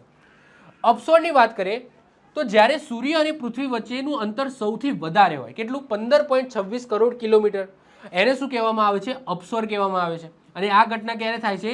4 જાન્યુઆરી થાય છે, જ્યાં અંતર સૌથી વધુ હોય છે પરંતુ ગરમી હોય છે પૃથ્વી પર. સૂર્યની સૌથી દૂર હોવા છતાં ભારતમાં ઉનાળો અને ચોમાસું હોય છે, કારણ કે આ સમયે ઉત્તર ગોળાર્ધમાં સૂર્ય તરફ નમેલો હોય છે. તો એ તમે વિચાર કરી શકો છો. ઓકે, તો આ રીતના છે. ડિસ્ટન્સ તમે જુઓ કે પરફેક્ટલી નથી, લંબ ગોળાકાર છે, ઇટ્સ ઓકે, પરંતુ આ ડિસ્ટન્સ અને આ ડિસ્ટન્સ પણ અલગ અલગ છે, બંને અલગ અલગ છે. આ બાજુનું ડિસ્ટન્સ જુઓ 15.26 કરોડ કિલોમીટર છે, આ બાજુ તમે જુઓ 14.75 કરોડ કિલોમીટર છે. ઓકે, અને આ જે ઘટના છે 4 જુલાઈએ થાય છે આવી, અને આ બાજુની ઘટના છે એ 3 જાન્યુઆરીએ થાય છે. અને પરફેક્ટ હું તમને કહું, તમે જુઓ કે આ ધરી ઉપર નમેલી છે. ઓકે, તમે જોઈ શકો છો કે આ રીતના નમેલી છે, આ રીતના નમેલી છે. ક્લિયર? તો એ નજીક હશે તો પણ ઓકે, સૂર્ય છે આપણા ગોળાર્ધ બાજુ તમે જો નમેલી છે, એના કારણે આ બાજુ 3 જાન્યુઆરી કેવી હશે? અહીંયા શિયાળો હશે, પરંતુ એ પૃથ્વીની નજીક હશે. ઓકે, તો આ જે ઘટના છે એને શું કહેવામાં આવે? ઉપસૌર અને અપસૌર કહેવામાં આવે છે. આ ખાસ યાદ રાખીશું. ઓકે, આ ખાસ યાદ રાખીશું. ચલો વધીએ. હવે નેક્સ્ટ વાત કરીએ આપણા ઉપગ્રહ એટલે કે ચંદ્રની. તો પૃથ્વીનો એકમાત્ર કુદરતી ઉપગ્રહ એટલે ચંદ્ર. ચંદ્ર એ જીવાશ્મ ગ્રહ પણ છે. ઓકે, આપણે જ્યાં ત્યારે ચંદ્ર ઉપર રહેઠાણ બનાવીશું એઝ ઓફ નાવ તો નથી, પરંતુ તમે જો કે ચંદ્ર ઉપર બનશે. ઓકે, ભવિષ્યમાં બનશે. તે પૃથ્વીથી કેટલું અંતર ધરાવે છે? તો 3,85,000 કિલોમીટર છે. ઓકે, પૃથ્વી અને ચંદ્ર વચ્ચેનું અંતર કેટલું છે? 3,85,000 કિલોમીટર. ચંદ્ર પર આવેલા ધૂળના સફેદ મેદાનોને શું કહેવામાં આવે છે? શાંતિ સાગર કહેવામાં આવે છે. ચંદ્ર ઉપર જે ધૂળના સફેદ મેદાનો તમને જોવા મળે છે એને શાંતિ સાગર કહેવામાં આવે છે. ચંદ્ર ઉપર આવેલો સૌથી ઊંચો પર્વત જેનું નામ શું છે? તો લિબનિટ્સ. શું છે? લિબનિટ્સ છે. ઓકે, તો આ લિબનિટ્સ એ ચંદ્ર ઉપર આવેલો સૌથી ઊંચો પર્વત છે. ચંદ્રના પ્રકાશને પૃથ્વી પર આવતા કેટલા સેકન્ડનો સમય લાગે છે? 1.3 સેકન્ડ. હાલાકી ચંદ્ર છે, ચંદ્ર પોતે પ્રકાશિત નથી. એ ક્યાંથી પ્રકાશ મેળવે છે? તો સૂર્યમાંથી પ્રકાશ મેળવે છે, અને એ પ્રકાશનું રિફ્લેક્શન થઈને પૃથ્વી સુધી આવતા 1.3 સેકન્ડનો સમય લાગે છે. એટલે કે સમજો, ઓકે, અહીંયા સૂર્ય છે, ઓકે, અહીંયા પૃથ્વી છે, અને અહીંયા સમજી લો કે ચંદ્ર છે. અહીંયા ચંદ્ર છે. તો સૂર્યના કિરણો ડાયરેક્ટ પૃથ્વી સુધી આવતા કેટલો સમય લાગે છે? 8 મિનિટનો સમય લાગે છે. 8 મિનિટનો સમય લાગે છે. પરંતુ રાત્રિ દરમિયાન જ્યારે સૂર્ય છે, સૂર્યના કિરણો અહીંયા પડે છે અને અહીંયાથી ચંદ્રમાંથી રિફ્લેક્ટ થઈને પૃથ્વી સુધી પહોંચે છે, તો આ જે સમયગાળો છે રિફ્લેક્ટ થયા પછીનો, તો એ 1.3 સેકન્ડ છે. ઓકે, 1.3 સેકન્ડની અંદર પૃથ્વી સુધી આવી જાય છે રાત્રિ દરમિયાન. ચંદ્ર પૃથ્વીની પરિક્રમા અને પોતાનું ધરીભ્રમણ 29 દિવસ 12 કલાક અને 44 મિનિટમાં પૂર્ણ કરે છે. તો તમે જુઓ, ઓલમોસ્ટ આપણે પૃથ્વી જેવું છે. ઓકે, ચંદ્ર પૃથ્વીની પરિક્રમા અને પોતાનું ધરીભ્રમણ, પરિક્રમાની સાથે સાથે ધરીભ્રમણ 29 દિવસ 12 કલાક અને 44 મિનિટમાં પૂર્ણ કરે છે. તેથી ચંદ્રની સપાટી છે ને એ પૃથ્વી ઉપરથી તમે જુઓ તો માત્ર તમે 59% જોઈ શકો છો. એટલા જ માટે આપણે જે ચંદ્રયાન મોકલ્યું 3, તો એમાં આપણે દક્ષિણ ધ્રુવ બાજુ મોકલ્યું, જે આપણને દેખાતું નથી. આપણે પૃથ્વી ઉપરથી ચંદ્રનો માત્ર 59% ભાગ જ જોઈ શકીએ છીએ. કારણ કે જે રીતના પૃથ્વી પોતાની ધરી પર ફરે છે અને ચંદ્ર ફરે છે, તો એ એક્ઝેક્ટ થોડા સિમિલર છે, જેના કારણે આપણને ચંદ્રનો એક જ સાઈડ જોઈ શકીએ છીએ, બીજી સાઈડ જોઈ નથી શકતા. દક્ષિણ ધ્રુવ બાજુ નથી જોઈ શકતા આપણે. માત્ર ને માત્ર પૃથ્વી ઉપરથી કોઈ પણ ખૂણા, પૃથ્વીના કોઈ પણ ખૂણામાંથી આપણે ચેક કરીએ, પરંતુ આપણે ચંદ્રનો માત્ર ને માત્ર 59% ભાગ જોઈ શકીએ છીએ. ચંદ્રની સપાટી અને એની આંતરિક સ્થિતિના અભ્યાસને શું કહેવામાં આવે છે? તો સેલેનોલોજી કહેવામાં આવે છે. ચંદ્રનું દળ એ પૃથ્વીના દળ કરતાં આશરે 81માં ભાગનું છે, અને ચંદ્ર પરનું જે ગુરુત્વાકર્ષણ છે એ પૃથ્વી કરતાં 6થા ભાગનું છે. ઓકે, ચંદ્રનું દળ છે એ પૃથ્વીના દળ કરતાં 81માં ભાગનું છે, અને ગુરુત્વાકર્ષણની વાત કરીએ તો પૃથ્વી કરતાં 6થા ભાગનું છે. આગળ વાત કરીએ, ચંદ્ર ઉપર સૂર્યનો જ પ્રકાશ પડે છે, તેનો 7% ભાગ એ પૃથ્વી ઉપર પડે છે, એટલે કે રિફ્લેક્ટ થઈને 7% પહોંચી શકે છે, જેને શું કહેવામાં આવે છે? એલ્બેડો કહેવાય. એલ્બેડો શું છે સમજો. એલ્બેડોનો મતલબ શું? કે રિફ્લેક્ટ કરવાની ક્ષમતા. ઓકે, કોઈ પણ ગ્રહની રિફ્લેક્ટ કરવાની જે ક્ષમતા હોય એને એલ્બેડો કહેવામાં આવે. તો ચંદ્રની કેટલી છે? 7% છે. 7% છે એ પરાવર્તિત કરી શકે છે. બધા ગ્રહોની અલગ અલગ હોઈ શકે છે. તો એલ્બેડો મતલબ શું? કે પ્રકાશ પરાવર્તિત કરવાની ક્ષમતા, એને એલ્બેડો કહેવામાં આવે છે. તો પૂછાય કે એલ્બેડો, ચંદ્રનો એલ્બેડો કેટલો છે? 7% છે. ચંદ્રની સપાટી પર સૌ પ્રથમ 21 જુલાઈ 1969ના દિવસે અમેરિકાના પ્રથમ અવકાશયાત્રી સાહેબ નીલ આર્મસ્ટ્રોંગ ઉતર્યા હતા. ઓકે, પહેલી વખત કોને ચંદ્ર ઉપર પગ મૂક્યો? તો નીલ આર્મસ્ટ્રોંગે મોકલ્યો. ચંદ્રયાન મિશનની વાત કરીએ, જે આપણે અત્યાર સુધી 3 મોકલી દીધા છે. ચંદ્રયાન 1 એ પાણીના અણુઓની શોધ કરવા માટે આપણે મોકલ્યો હતો. ચંદ્રયાન 2 જેમાં લેન્ડર વિક્રમ અને રોવર પ્રજ્ઞાન હતા. 2 વસ્તુ હતી, લેન્ડર અને રોવર હતું. સોડિયમની શોધ આ મિશનની સૌથી મોટી સફળતા હતી. અને રિસેન્ટલી લોન્ચ થયેલા ચંદ્રયાન 3ની વાત કરીએ તો 2023માં આ મિશન સફળતાપૂર્વક લોન્ચ કરવામાં આવ્યું, અને 23 ઓગસ્ટ 2023ના રોજ ચંદ્રના દક્ષિણ ધ્રુવ ઉપર સોફ્ટ લેન્ડિંગ કરીને બતાવ્યું. અને આવું કરનાર ભારત એકમાત્ર દેશ છે. જો ઘણા બધા દેશોએ સોફ્ટ લેન્ડિંગ કરેલું છે, પરંતુ આપણે દક્ષિણ ધ્રુવ ઉપર સોફ્ટ લેન્ડિંગ કર્યું, અને આવું કરનાર ભારત એ દુનિયાનો પહેલો દેશ બન્યો. ઉપભૂ અને અપભૂનો મતલબ શું થાય? તો પૃથ્વી અને ચંદ્રની વચ્ચે સૌથી ઓછું અંતર હોય ને, તો એવી સ્થિતિને ઉપભૂ કહેવામાં આવે. અને અપભૂ એટલે શું? તો પૃથ્વી અને ચંદ્ર વચ્ચે સૌથી વધારે અંતર હોય, તો એ સ્થિતિને શું કહેવામાં આવે? અપભૂ કહેવામાં આવે. તો આ 2 શબ્દો છે, યાદ રાખી લેજો. એના પછી જે નેક્સ્ટ પ્લેનેટ આવે છે એ આવે છે મંગળ, જેને ઇંગ્લિશમાં આપણે માર્સ કહીએ છીએ. જો મંગળ કેવો દેખાય છે? લાલ રંગનો દેખાય છે. એકમાત્ર ગ્રહ જે આ રીતના લાલ રંગનો દેખાય છે. અને લાલ રંગનો કેમ દેખાય છે? કારણ કે મંગળ ઉપર સૌથી વધારે પ્રમાણમાં આયર્ન ઓક્સાઇડ Fe2O3 આવેલું છે અને એનું વધારે પ્રમાણના કારણે મંગળ એ લાલ રંગનો દેખાય છે. એના પરિભ્રમણ ધરીભ્રમણની વાત કરીએ તો પરિક્રમણ એટલે કે આવર્તકાળ જેને કહેવામાં આવે છે, એટલે કે સૂર્યની આસપાસ એક ચક્કર મારતા કેટલો સમય લે છે? 687 એટલે કે 687 દિવસ લે છે. જ્યારે પોતાની ધરી ઉપર ફરવા માટે કેટલો સમય લે છે? તો ઓલમોસ્ટ પૃથ્વી જેટલો એટલે કે 24.6 કલાકનો સમય લે છે. ઉપગ્રહોની વાત કરીએ તો 2 ઉપગ્રહો છે. કયા કયા? ફોબોસ અને ડિમોસ. કેટલા ઉપગ્રહો છે? 2 ઉપગ્રહો તમને જોવા મળશે. મંગળ ગ્રહની વાત કરીએ તો રોમન કથા મુજબ, રોમન સંસ્કૃતિ મુજબ મંગળને યુદ્ધનો દેવતા એટલે કે ગોડ ઓફ વોર, યુદ્ધનો દેવતા કહેવામાં આવે છે. આ યાદ રાખજો. આગળ હું છેલ્લે કોષ્ટક પણ ચલાવીશ, એની અંદર આ બધું ક્લિયર કરાવીશ. જે રીતના પૃથ્વી 23.5 ડિગ્રી નમેલી છે એ રીતના મંગળ ગ્રહ છે એ 25 ડિગ્રી નમેલો છે. ઓકે, 25 ડિગ્રી ખૂણે નમેલો છે. તેથી પૃથ્વીની જેમ સમાન ઋતુ પરિવર્તન ધરાવે છે. જે રીતના 23.5 છે, ઓકે, એ રીતના જે મંગળ છે એ 25.25 ડિગ્રી નમેલો છે. અને તમે જો ઓલમોસ્ટ તમે જોશો ને તો ધરીભ્રમણનો સમયગાળો પૃથ્વીના જેટલો છે. ધરીભ્રમણનો મંગળને ફોબોસ અને ડિમોસ નામના 2 ઉપગ્રહો છે. ડિમોસ સૌરમંડળનો સૌથી નાનો ઉપગ્રહ છે. આ જે ડિમોસ છે ને એ સૌરમંડળનો સૌથી નાનો ઉપગ્રહ છે. મંગળના વાતાવરણમાં 95% કાર્બન ડાયોક્સાઇડનું પ્રમાણ છે. આ સિવાય નાઇટ્રોજન N2 અને આર્ગન Ar થોડા પ્રમાણમાં જોવા મળે છે. મંગળના ધ્રુવો છે એ સૂકા બરફ ડ્રાય આઇસથી બનેલા છે. મંગળ ગ્રહ ઉપર માઉન્ટ એવરેસ્ટથી 2.5 થી 3 ગણો ઊંચો પર્વત નિક્સ ઓલિમ્પિયા, ઓકે, નિક્સ ઓલિમ્પિયા જે સૌરમંડળનો સૌથી ઊંચો પર્વત છે. આ યાદ રાખજો. મેં આગળ વાત કરીને એમ તો પૂછાય સૌરમંડળનો સૌથી ઊંચો પર્વત કયા ગ્રહ ઉપર આવેલો છે? મંગળ ગ્રહ ઉપર આવેલો છે, જેનું નામ શું છે? નિક્સ ઓલિમ્પિયા. શું છે? નિક્સ ઓલિમ્પિયા મંગળ ગ્રહ ઉપર આવેલો છે, જે માઉન્ટ એવરેસ્ટથી 2.5 થી 3 ગણો ઊંચો છે. આગળ વાત કરીએ, સૌથી વધારે જ્વાળામુખી તમને મંગળ ગ્રહ ઉપર જોવા મળશે અને સૌરમંડળનો સૌથી મોટો જ્વાળામુખી એ પણ ક્યાં છે? મંગળ ઉપર છે, જેનું નામ છે ઓલિમ્પિસ મોન્સ. શું છે? ઓલિમ્પિસ નહીં, ઓકે, ઓલિમ્પિસ મોન્સ છે. નાસાના માર્સ પાથફાઇન્ડર મિશન 1997 દ્વારા મળેલ માહિતી અનુસાર ભૂતકાળમાં મંગળ ગ્રહ ઉપર નદીઓ અને સરોવર હતી. આવું કોને કીધું? તો જે નાસાનું મિશન હતું પાથફાઇન્ડર 1997 ની અંદર લોન્ચ કરવામાં આવ્યું હતું, એ અનુસાર ભૂતકાળની અંદર મંગળ ગ્રહ ઉપર નદી સરોવર હતા એવી આપણને પુષ્ટિ મળી છે. અભ્યાસ માટે નાસા દ્વારા ક્યુરિસિટી નામનું અવકાશયાન પણ મોકલ્યું હતું. ઇસરો દ્વારા 5 નવેમ્બર 2013, આ ડેટ તો ક્યારે ભૂલાય, એમાં સૌ પ્રથમ માર્સ ઓર્બિટ મિશન, જેને આપણે મોમ, એના ઉપર મૂવી પણ બનેલું છે, મંગળયાન શરૂ કરવામાં આવ્યું. જે 24 સપ્ટેમ્બર 2014ના રોજ મંગળની ભ્રમણ કક્ષામાં પ્રવેશતા જ ભારત એ પહેલા જ પ્રયાસે મંગળ ઉપર અવકાશયાન મોકલાર વિશ્વનો પહેલો દેશ બન્યો. પહેલા જ વખત આપણે લોન્ચ કર્યું ને પહેલી વખત જ આપણને સફળતા મળી. તો આ મંગળયાન, આના ઉપર સરસ મજાનું મૂવી પણ બનેલું છે, આઈ હોપ સો જોયું હશે. તો એ આપણું ઇસરોનું મિશન છે.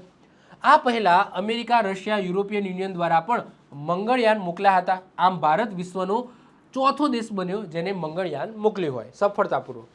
નાસા દ્વારા 2020માં પર્સીવરન્સ નામનું રોવર મંગળ ગ્રહ ઉપર મોકલ્યું હતું, જે 18 ફેબ્રુઆરી 2021ના રોજ મંગળના જજેરો ક્રેટર્સનો મતલબ શું? ખાડો. એ ખાડો શેનાથી બનેલો હોય? ઉલ્કાપાતથી બનેલો હોય. કોઈ એસ્ટ્રોઇડ છે, એસ્ટ્રોઇડ ટકરાયો હોય, જે સળગી ઉઠ્યો હોય અને ત્યાં પડ્યો હોય નીચે સપાટી ઉપર ખાડો થઈ ગયો, એને ક્રેટર્સ કહેવામાં આવે. જેમ કે આપણું લોનાર સરોવર છે એ ક્રેટર્સનું બનેલું છે. તો એવી જ રીતના મંગળના જજેરો ક્રેટર્સ, એ ક્રેટર્સ ઉપર ઉતર્યું હતું આ પર્સીવરન્સ નામનું જે રોવર છે, જે નાસા દ્વારા મોકલવામાં આવ્યું હતું. હવે ઘણા બધા દેશો દ્વારા મંગળ ગ્રહ માટે ઘણા બધા મિશનો મોકલેલા છે, જેનું લિસ્ટ તમે અહીંયા જોઈ શકો છો. તમારી રીતના તમે જોઈ લેજો. ઓકે, આ લિસ્ટ મેં આ પીપીટીની અંદર આપેલું છે.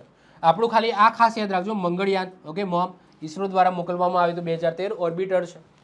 પ્રથમ પ્રયાસે સફળતા થનાર પ્રથમ દેશ અને વિશ્વનો ચોથો દેશ બન્યો હતો. ક્લિયર? તો ઘણા બધા જો મંગળ ગ્રહ છે એ એના ઉપર ઘણા બધા દેશોએ ઘણા બધા આ રીતના મિશન લોન્ચ કરવામાં આવે છે. આખું લિસ્ટ છે, આનાથી પણ કદાચ વધારે હોઈ શકે. આ મહત્વપૂર્ણ બધા લીધેલા છે, તમે તમારી રીતના એક વખત જોઈ લેજો. ઓકે, એના પછી જે નેક્સ્ટ પ્લેનેટ્સ આવે છે એ છે ગુરુ, જુપિટર, જે બધા ગ્રહોમાં સૌથી મોટો છે. કેવો દેખાય છે? આવો દેખાય છે, સરસ મજાનો. પરિક્રમણ ધરીભ્રમણની વાત કરીએ તો સૂર્યની આસપાસ એક ચક્કર મારતા 11.86 વર્ષ લગાડે છે. વિચાર કરો, 11.86 વર્ષ. જો આ વર્ષ ને આ કલાક છે એ પૃથ્વીના વર્ષ અને કલાક છે, એટલે કે અહીંયા વર્ષ લખેલું છે એનો મતલબ શું કે આપણે 365 દિવસને એક વર્ષ કહીએ છીએ ને, તો બસ આ એ જ છે. એટલે કે અહીંયા ગુણ્યા 365 દિવસ કરી દેવાના. ઓકે, અથવા તો સમજી લો યસ, ઓકે 365, ઓકે તો યસ 365 દિવસ કરી દો તો એ દિવસો તમને મળી જાય કે એટલા દિવસની અંદર એ પરિક્રમણ પૂર્ણ કર્યું હશે. તો આ જે વર્ષ છે આ વર્ષ એટલે આ પૃથ્વીના વર્ષ છે. ઓકે, તો પૃથ્વીના વર્ષ એવા 11.86 વર્ષ ક્યાં જાય છે? ગુરુ ઉપર જાય છે, જ્યારે ગુરુ પોતાનું એક પ્રદક્ષિણા પૂર્ણ કરે છે સૂર્યની આસપાસ. ધરીભ્રમણની વાત કરીએ તો 9.9 કલાક. તમે વિચાર કરો, એટલો સ્પીડમાં ફરે છે, એટલો મોટો છે. ઓકે, ગુરુ સૌથી મોટો ગ્રહ છે અને સૌથી ફાસ્ટ ફરતો, પોતાની ધરી ઉપર સૌથી ફાસ્ટ ફરતો ગ્રહ છે. માત્ર 9.9 કલાકની અંદર પોતાની ધરી ઉપર ફરી લે છે. એટલે કે તમે ગુરુ ઉપર જાઓ તો ત્યાં આપણે જે અત્યારે એ 24 કલાકનો દિવસ છે ને, ત્યાં 9.9 કલાકનો દિવસ હોય. ઓકે, 9.9 કલાકની અંદર દિવસ તમારો પૂરો થઈ જાય. અને ઉપગ્રહોની વાત કરીએ તો 95 જેટલા હજુ શોધાશે. અત્યાર સુધી શોધાયેલા 95 ઉપગ્રહો છે ગુરુની આસપાસ ફર્યા કરે છે. ગુરુ, જેને ઇંગ્લિશમાં જુપિટર કહેવામાં આવે છે, 1610માં ગેલિલિયો ગેલિલીએ પોતાના બનાવેલા ટેલિસ્કોપ દ્વારા ગુરુ ગ્રહનું નિરીક્ષણ કરી ગુરુના 4 મોટા ઉપગ્રહો શોધ્યા હતા. જો ઘણી બધીમાં એવું લખ્યું છે ગુરુને શોધ્યો. કોને? ગેલિલિયોએ ગુરુને નથી શોધ્યો. ગુરુનું નિરીક્ષણ કરતા કરતા ગુરુના 4 મહત્વપૂર્ણ ઉપગ્રહો શોધ્યા હતા, જેના આગળ નામ પણ આવશે. જુઓ, ગેલિમીડ, કાલિસ્ટો, લો અને યુરોપા. આ જે 4 ઉપગ્રહો છે જે કોના છે? ગુરુના છે. અને આ 4 ઉપગ્રહો કોને શોધ્યા છે? આ ગેલિલીએ શોધેલા છે. ગુરુ સૌરમંડળનો સૌથી મોટો ગ્રહ છે, તેથી તેને માસ્ટર ઓફ ગોડ્સ અને બૃહસ્પતિ અને દેવતાઓનો રાજા એટલે કે કિંગ્સ ઓફ ગોડ્સ કહેવામાં આવે છે. 3 નામ છે. દેવતાઓનો રાજા એટલે કે કિંગ્સ ઓફ ગોડ કહો, માસ્ટર ઓફ ગોડ, આ બંને આમ તો સિમિલર જેવું જ છે. માસ્ટર ઓફ ગોડ એટલે કે બસ માસ્ટર ઓફ ગોડ કહો એટલે કે દેવતાઓનો રાજા કહો, અને બૃહસ્પતિ, તો બૃહસ્પતિ એટલે કે ગુરુનું નામ છે. ગુરુનું બંધારણ તારા જેવું છે, તેથી તેને ભવિષ્યનો તારો કહેવામાં આવે છે. કેમ એવું કીધું? કે આવું કેમ કીધું હશે? કારણ કે ત્યાં હાઇડ્રોજન અને હિલિયમનું પ્રમાણ સારા પ્રમાણમાં જોવા મળે છે. જે રીતના સૂરજની અંદર હાઇડ્રોજન અને હિલિયમ ભરપૂર માત્રામાં હતા, જેના કારણે જે પ્રકાશિત છે, તો કહી શકો કે આ ભવિષ્યની અંદર તારો બની શકે છે. ઓકે, આ પોતાનો પ્રકાશ લાવી શકે છે. એજોબનાવ તો નથી, પરંતુ ભવિષ્યની અંદર પોતાનો પ્રકાશ લાવી શકે છે. તો ગુરુનું બંધારણ તારા જેવું છે, સૂર્ય જેવું છે, અને એટલા માટે એને ભવિષ્યનો તારો કહેવામાં આવે છે. ગુરુને 95 ઉપગ્રહો છે, તેમાંથી ગેનીમીડ નામનો ઉપગ્રહ સૌરમંડળનો સૌથી મોટો ઉપગ્રહ છે. એક્ઝામની અંદર પૂછાય, સૌરમંડળનો સૌથી મોટો ઉપગ્રહ એ કયો છે? એ છે ગેનીમીડ. કયો છે? ગેનીમીડ. અને ગેનીમીડ કોનો ઉપગ્રહ છે? તો ગુરુનો ઉપગ્રહ છે, અને આખા સૌરમંડળનો સૌથી મોટો ઉપગ્રહ છે. નાનો ઉપગ્રહ આગળ આપણે જોઈ ગયા. જેના 4 મોટા ઉપગ્રહમાં ગેનીમીડ, કાલિસ્ટો, લો અને યુરોપા છે. અને આ 4 ઉપગ્રહો કોને શોધ્યા? ગેલિલિયોએ શોધ્યા. એટલા માટે આ સમૂહને ગેલિલિયન સેટેલાઇટ્સ કહેવામાં આવે છે. શું કહેવામાં આવે છે? ગેલિલિયન સેટેલાઇટ્સ કહેવામાં આવે છે. ગુરુ છે એ પૃથ્વી કરતાં 1400 ગણો મોટો છે, અને પૃથ્વી કરતાં વ્યાસની વાત કરીએ તો એનો વ્યાસ 11 ગણો મોટો છે, એટલે કે બહુ મોટો ગ્રહ છે. તે સૌથી ઝડપી ધરીભ્રમણ કરતો ગ્રહ છે. આખા સૌરમંડળમાં જે 8 ગ્રહો છે એમાં સૌથી ફાસ્ટ ધરીભ્રમણ કરતો, પોતાની ધરી ઉપર ફરતો ગ્રહ હોય તો એ છે કયો? ગુરુ. અને સૌથી ઓછી સ્પીડમાં શુક્ર. આગળ જોઈ ગયા, એનું વર્ષ કરતાં દિવસ મોટો હોય છે. વિચાર કરો શુક્રનું. જ્યારે આમાં તમે જુઓ માત્ર 9 કલાક અને 56 મિનિટની અંદર ગુરુ છે પોતાની ધરી ઉપર આખું એક રોટેશન મારી દેશે, તો ફાસ્ટ ફરતો ગ્રહ છે. આગળ વાત કરીએ, ગુરુ હંમેશા ક્ષિતિજ ઉપર જોવા મળે છે, અને તેનું બંધારણ સૂર્ય જેવું છે, એટલે કે એના વાતાવરણમાં હાઇડ્રોજન, હિલિયમ, મિથેન અને એમોનિયા તમને જોવા મળશે. ગુરુના અભ્યાસ માટે નાસા દ્વારા વર્ષ 2011માં જુનો નામનું અવકાશયાન મોકલ્યું હતું. The great red spot. હવે આ શું છે? તો ધ ગ્રેટ રેડ સ્પોટ એટલે કે ગુરુની સપાટી ઉપર એક વિશાળ લાલ રંગનો તમને ધબ્બો જોવા મળશે. જો આ રીતના આવી ઇમેજ કંઈક ઓરિજિનલ ઇમેજ છે. તો લાલ રંગનો ધબ્બો જોવા મળે છે, જેને ધ ગ્રેટ રેડ સ્પોટ કહેવામાં આવે છે. ઓકે, જે આજે જુનો નામનું જે મિશન મોકલ્યું હતું એના દ્વારા કેચઅપ કરવામાં આવ્યું છે, જે વાસ્તવમાં સેંકડો વર્ષોથી ચાલતું એક ભયાનક તુફાન છે, સ્ટ્રોમ છે, જેનું કદ પૃથ્વી કરતાં પણ મોટું છે. આ જે ધબ્બો દેખાય છે ને, આનું કદ છે એ પૃથ્વી કરતાં પણ મોટું છે. લઘુગ્રહોનું રક્ષક કહેવામાં આવે છે. કેમ? કારણ કે ગુરુના પ્રબળ ગુરુત્વાકર્ષણ બળના કારણે બહારથી કોઈ એસ્ટ્રોઇડ આવે છે પૃથ્વી તરફ તો ગુરુ છે એ પોતાના ગુરુત્વાકર્ષણની અંદર લઈ લે છે, તો એનાથી પૃથ્વીનું રક્ષણ થાય છે. તો પૃથ્વી તરફ આવતા અટકાવે છે એ એસ્ટ્રોઇડને. તેથી તેને પૃથ્વીનો વેક્યુમ ક્લીનર પણ કહેવામાં આવે છે. શું કહેવામાં આવે? વેક્યુમ ક્લીનર કહેવામાં આવે છે. શનિની જેમ ગુરુ પાસે પણ વલયો છે, પરંતુ તે અત્યંત પાતળા અને ઝાંખા હોવાથી નરી આંખે દેખાતા નથી. જો વલયો છે ને, હવે જે આવશે ગુરુ, શનિ, યુરેનસ, નેપચ્યુન બધા જોડે વલયો છે, પરંતુ માત્ર શનિના 3 વલયો આપણે જોઈ શકીએ છીએ. આ ગુરુના, નેપચ્યુન અને યુરેનસના આપણને વલયો જોઈ શકતા નથી. એકદમ પાતળા છે, એકદમ ઝાંખા છે. આગળ વાત કરીએ, નેક્સ્ટ આવે છે સેટર્ન એટલે કે શનિ. શનિ ગ્રહની વાત કરીએ તો સૌથી પહેલા પરિક્રમણની વાત કરીએ તો 29.46 વર્ષ લગાવે છે. ઓકે, સૂર્યની હવે જો આ સમયગાળો વધવાનો છે, કેમ કે આ બધા ગ્રહો સૂર્યથી દૂર આવેલા છે, તો સૂર્યની આસપાસ પરિક્રમણ કરવા માટે ઓકે સમય વધારે લેશે, તો 29.46 વર્ષ લાગે છે. અને ધરી ભ્રમણની વાત કરીએ તો 10 કલાક અને 10.7 સોરી મિનિટ નથી હો, 10.7 કલાકની અંદર પોતાની ધરી ઉપર ફરી લે છે. તો આની સ્પીડ પણ સારી એવી કહેવાય. ઓકે, ઉપગ્રહોની વાત કરીએ તો સૌથી વધારે ઉપગ્રહો કોના છે? શનિના છે, 146. એજ ઓફ નાવ જ્યારે હું વિડીયો બનાવું છું ત્યારે ભવિષ્યની અંદર શોધાઈ શકે છે, કારણ કે હમણાં સુધી બહુ ઓછા હતા. ઓકે, આ ધીમે ધીમે વધ્યા છે. તો જેમ જેમ નવા આવતા જશે, નવી સંશોધન થતા જશે, ઉપગ્રહોની સંખ્યા વધવાની છે. આ ફિક્સ નથી રહેવાની. ઓકે, પણ એજ ઓફ નાવ 146 છે સૌથી વધારે. શનિ એ સૌરમંડળનો ગુરુ પછીનો બીજો સૌથી મોટો ગ્રહ છે. રોમન સંસ્કૃતિમાં શનિને કૃષિનો દેવતા એટલે કે ગોડ ઓફ એગ્રીકલ્ચર કહેવામાં આવે છે. શનિ પૃથ્વી કરતાં 760 ગણો મોટો છે અને એનો વ્યાસની વાત કરીએ તો પૃથ્વી કરતાં 9.5 ગણો વ્યાસ ધરાવે છે. વ્યાસનો મતલબ થયા, આને વ્યાસ કહીશું. ઓકે, ચલો. શનિની શોધ એ ગેલિલીએ 1960માં કરી હતી. તેને સૌ પ્રથમ વલયો જોયા હતા. ઓકે, ગ્રહ પહેલા એને વલયો જોયા. કાસીની બીજો વૈજ્ઞાનિક છે. તો કાસીનીએ શનિના વલયો વચ્ચે ખાલી જગ્યા અને તેના કેટલા ઉપગ્રહો છે એ શોધ્યા. કોને? કાસીનીએ. ગ્રહ કોને શોધ્યો? ગેલિલીએ. ઓકે, અને એ વલયોમાં કેટલી જગ્યા છે અને કેટલા ઉપગ્રહો છે એ કોને શોધ્યા? કાસીનીએ. ઓકે, તો અહીંયા 2 ખગોળશાસ્ત્રીઓના નામ લખેલા છે, યાદ રાખીશું. શનિના વાતાવરણમાં એમોનિયાના વાદળોના કારણે તે પીળાશ પડતો જોવા મળે છે. શનિના 3 વલયો પૃથ્વી પરથી ટેલિસ્કોપના મદદથી તમે જોઈ શકો છો નરી આંખે, એટલે કે તમારે અવકાશમાં જવાની જરૂર નથી. તો બીજી વસ્તુ કે શનિ એકમાત્ર એવું ગ્રહ છે કે તમે પૃથ્વી ઉપરથી નરી આંખે જોઈ શકો છો. તમે યુરેનસ અને નેપચ્યુન છે એને તમે નરી આંખે ન જોઈ શકો. ઓકે, એના માટે ટેલિસ્કોપ ને બધું જોઈએ તમારે. પરંતુ શનિ છે એ એકમાત્ર એવું ગ્રહ છે જેને તમે નરી આંખે જોઈ શકો છો. પરંતુ શનિના વલયો જોવા હોય તો તમારે ટેલિસ્કોપ જોઈએ. ઓકે, તમે ગ્રહ જોઈ શકો નરી આંખે, એના વલયો જોવા માટે તમારે ટેલિસ્કોપ જોઈએ. તો શનિના 3 વલયો છે એ પૃથ્વી પરથી ટેલિસ્કોપની મદદથી તમે ઇઝીલી જોઈ શકો છો. જો કે કુલ વલયોની સંખ્યા ઘણી વધારે છે, આઈ થિંક 12-15ની આજુબાજુ છે. કુલ વલયો ઘણા બધા છે, પરંતુ 3 છે ચમકીલા છે. 3 વલયો ઇઝીલી તમે જોઈ શકો છો અને એટલા માટે આ સુંદર ગ્રહ છે. સુંદર દેખાય છે, કેટલું મસ્ત દેખાય છે. ઓકે, આગળ વાત કરો. શનિની ફરતે 3 વલયો આવેલા છે. લગભગ 14.7 વર્ષે શનિ પર થતી ખગોળીય એવી કોઈ ઘટનાના કારણે આ વલયો લુપ્ત થઈ જાય છે. પછી ફરી પાછા આવી જાય છે, પરંતુ જે લુપ્ત થઈ જાય છે તો એને શું કહેવામાં આવે છે? રિંગ ક્રોસિંગ કહેવામાં આવે છે. એ જે ઘટના છે ને, દર 14.7 વર્ષે આ વલયો લુપ્ત થઈ જાય છે અને એ જે ઘટના થાય છે એને શું કહેવામાં આવે છે? રિંગ ક્રોસિંગની ઘટના કહેવામાં આવે છે. નરી આંખે જોઈ શકાય તેવો શનિ સૂર્યમંડળનો અંતિમ ગ્રહ છે. એટલે કે ભાઈ યુરેનસ અને નેપચ્યુનને તમારે જોવું હોય તો મોટા ટેલિસ્કોપની જરૂર પડે, પરંતુ આ જે શનિ છે તમે નરી આંખે ઇઝીલી જોઈ શકો છો. બિંદુ સ્વરૂપે પણ તો તમે જોઈ શકો છો. શનિના ઉપગ્રહની સંખ્યા 146 સૌથી વધારે છે. બીજા નંબરે ગુરુ આવશે, જેમાં સૌથી મોટો ઉપગ્રહ ટાઇટન છે. કયો છે? ટાઇટન. આ સાહેબ આ ટાઇટન એ આખા સમગ્ર સૌરમંડળનો નથી હો, એ તો આગળ આપણે જોઈ ગયા ગુરુની અંદર આવે. આ ટાઇટન એ શનિનો સૌથી મોટો ઉપગ્રહ છે. ઓકે, તો શનિનો સૌથી મોટો ઉપગ્રહ છે ટાઇટન, જે પોતે વાતાવરણ ધરાવે છે એવો એકમાત્ર ઉપગ્રહ છે.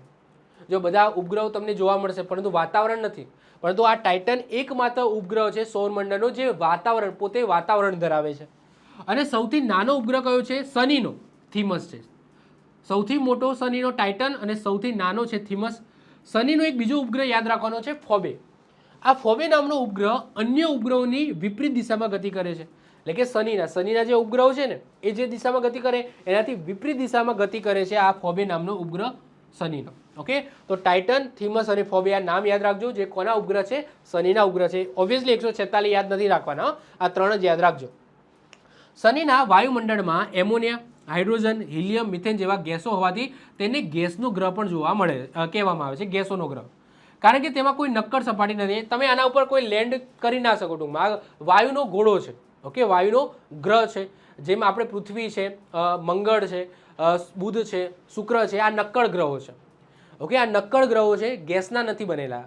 પરંતુ આ તમે જો ગુરુ છે, પછી તમે જુઓ કે શનિ છે, યુરેનસ, નેપચ્યુન, આ ગેસોના ગ્રહો છે. ઓકે, એની કોઈ નક્કર સપાટી નથી કે તમે ત્યાં લેન્ડ કરી શકો. શનિના ઉત્તર ધ્રુવ પર વાયુનું એક રહસ્યમય ષષ્ઠકોણ આકારનું તોફાન તમને જોવા મળે છે, દેખાય છે યારે? ઓકે, જે સતત ચાલે છે. આ શનિ ઉપર આવું એક તોફાન સતત ચાલ્યા કરે છે. ઓકે, તો શનિના ઉત્તર ધ્રુવ પર વાયુનું એક રહસ્યમય ષષ્ઠકોણ આકારનું તોફાન છે, એ સતત ચાલતું રહે છે. આગળ વાત કરીએ, સૌરમંડળમાં શનિની ઘનતા સૌથી ઓછી છે. મેં તમને કીધું ને, સૌથી વધારે ઘનતા કોની છે? પૃથ્વીની. બીજા નંબરે બુધની. અને સૌથી ઓછી ઘનતા કોની છે? શનિની. શનિ સાહેબ એની ઘનતા એટલી બધી ઓછી છે, એટલી બધી ઓછી છે કે તમે એ ગ્રહને ઉઠાવીને પાણીમાં મૂકો ને તો એ તરે, પાણીમાં તરે, એટલી ઓછી ઘનતા છે. શનિની ઘનતા પાણી કરતાં પણ ઓછી છે. શનિને આખા શનિ ગ્રહને પાણીને વિશાળ ટબમાં મૂકવામાં આવે ને તો એ પાણીમાં તરશે. સાહેબ વિચાર કરો.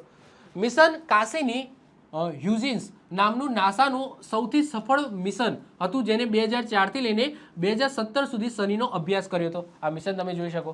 આના ઉપર લેન્ડ તો થવાય ને, તો એની આજુબાજુ ફરીને એનો અભ્યાસ કરી શકાય છે.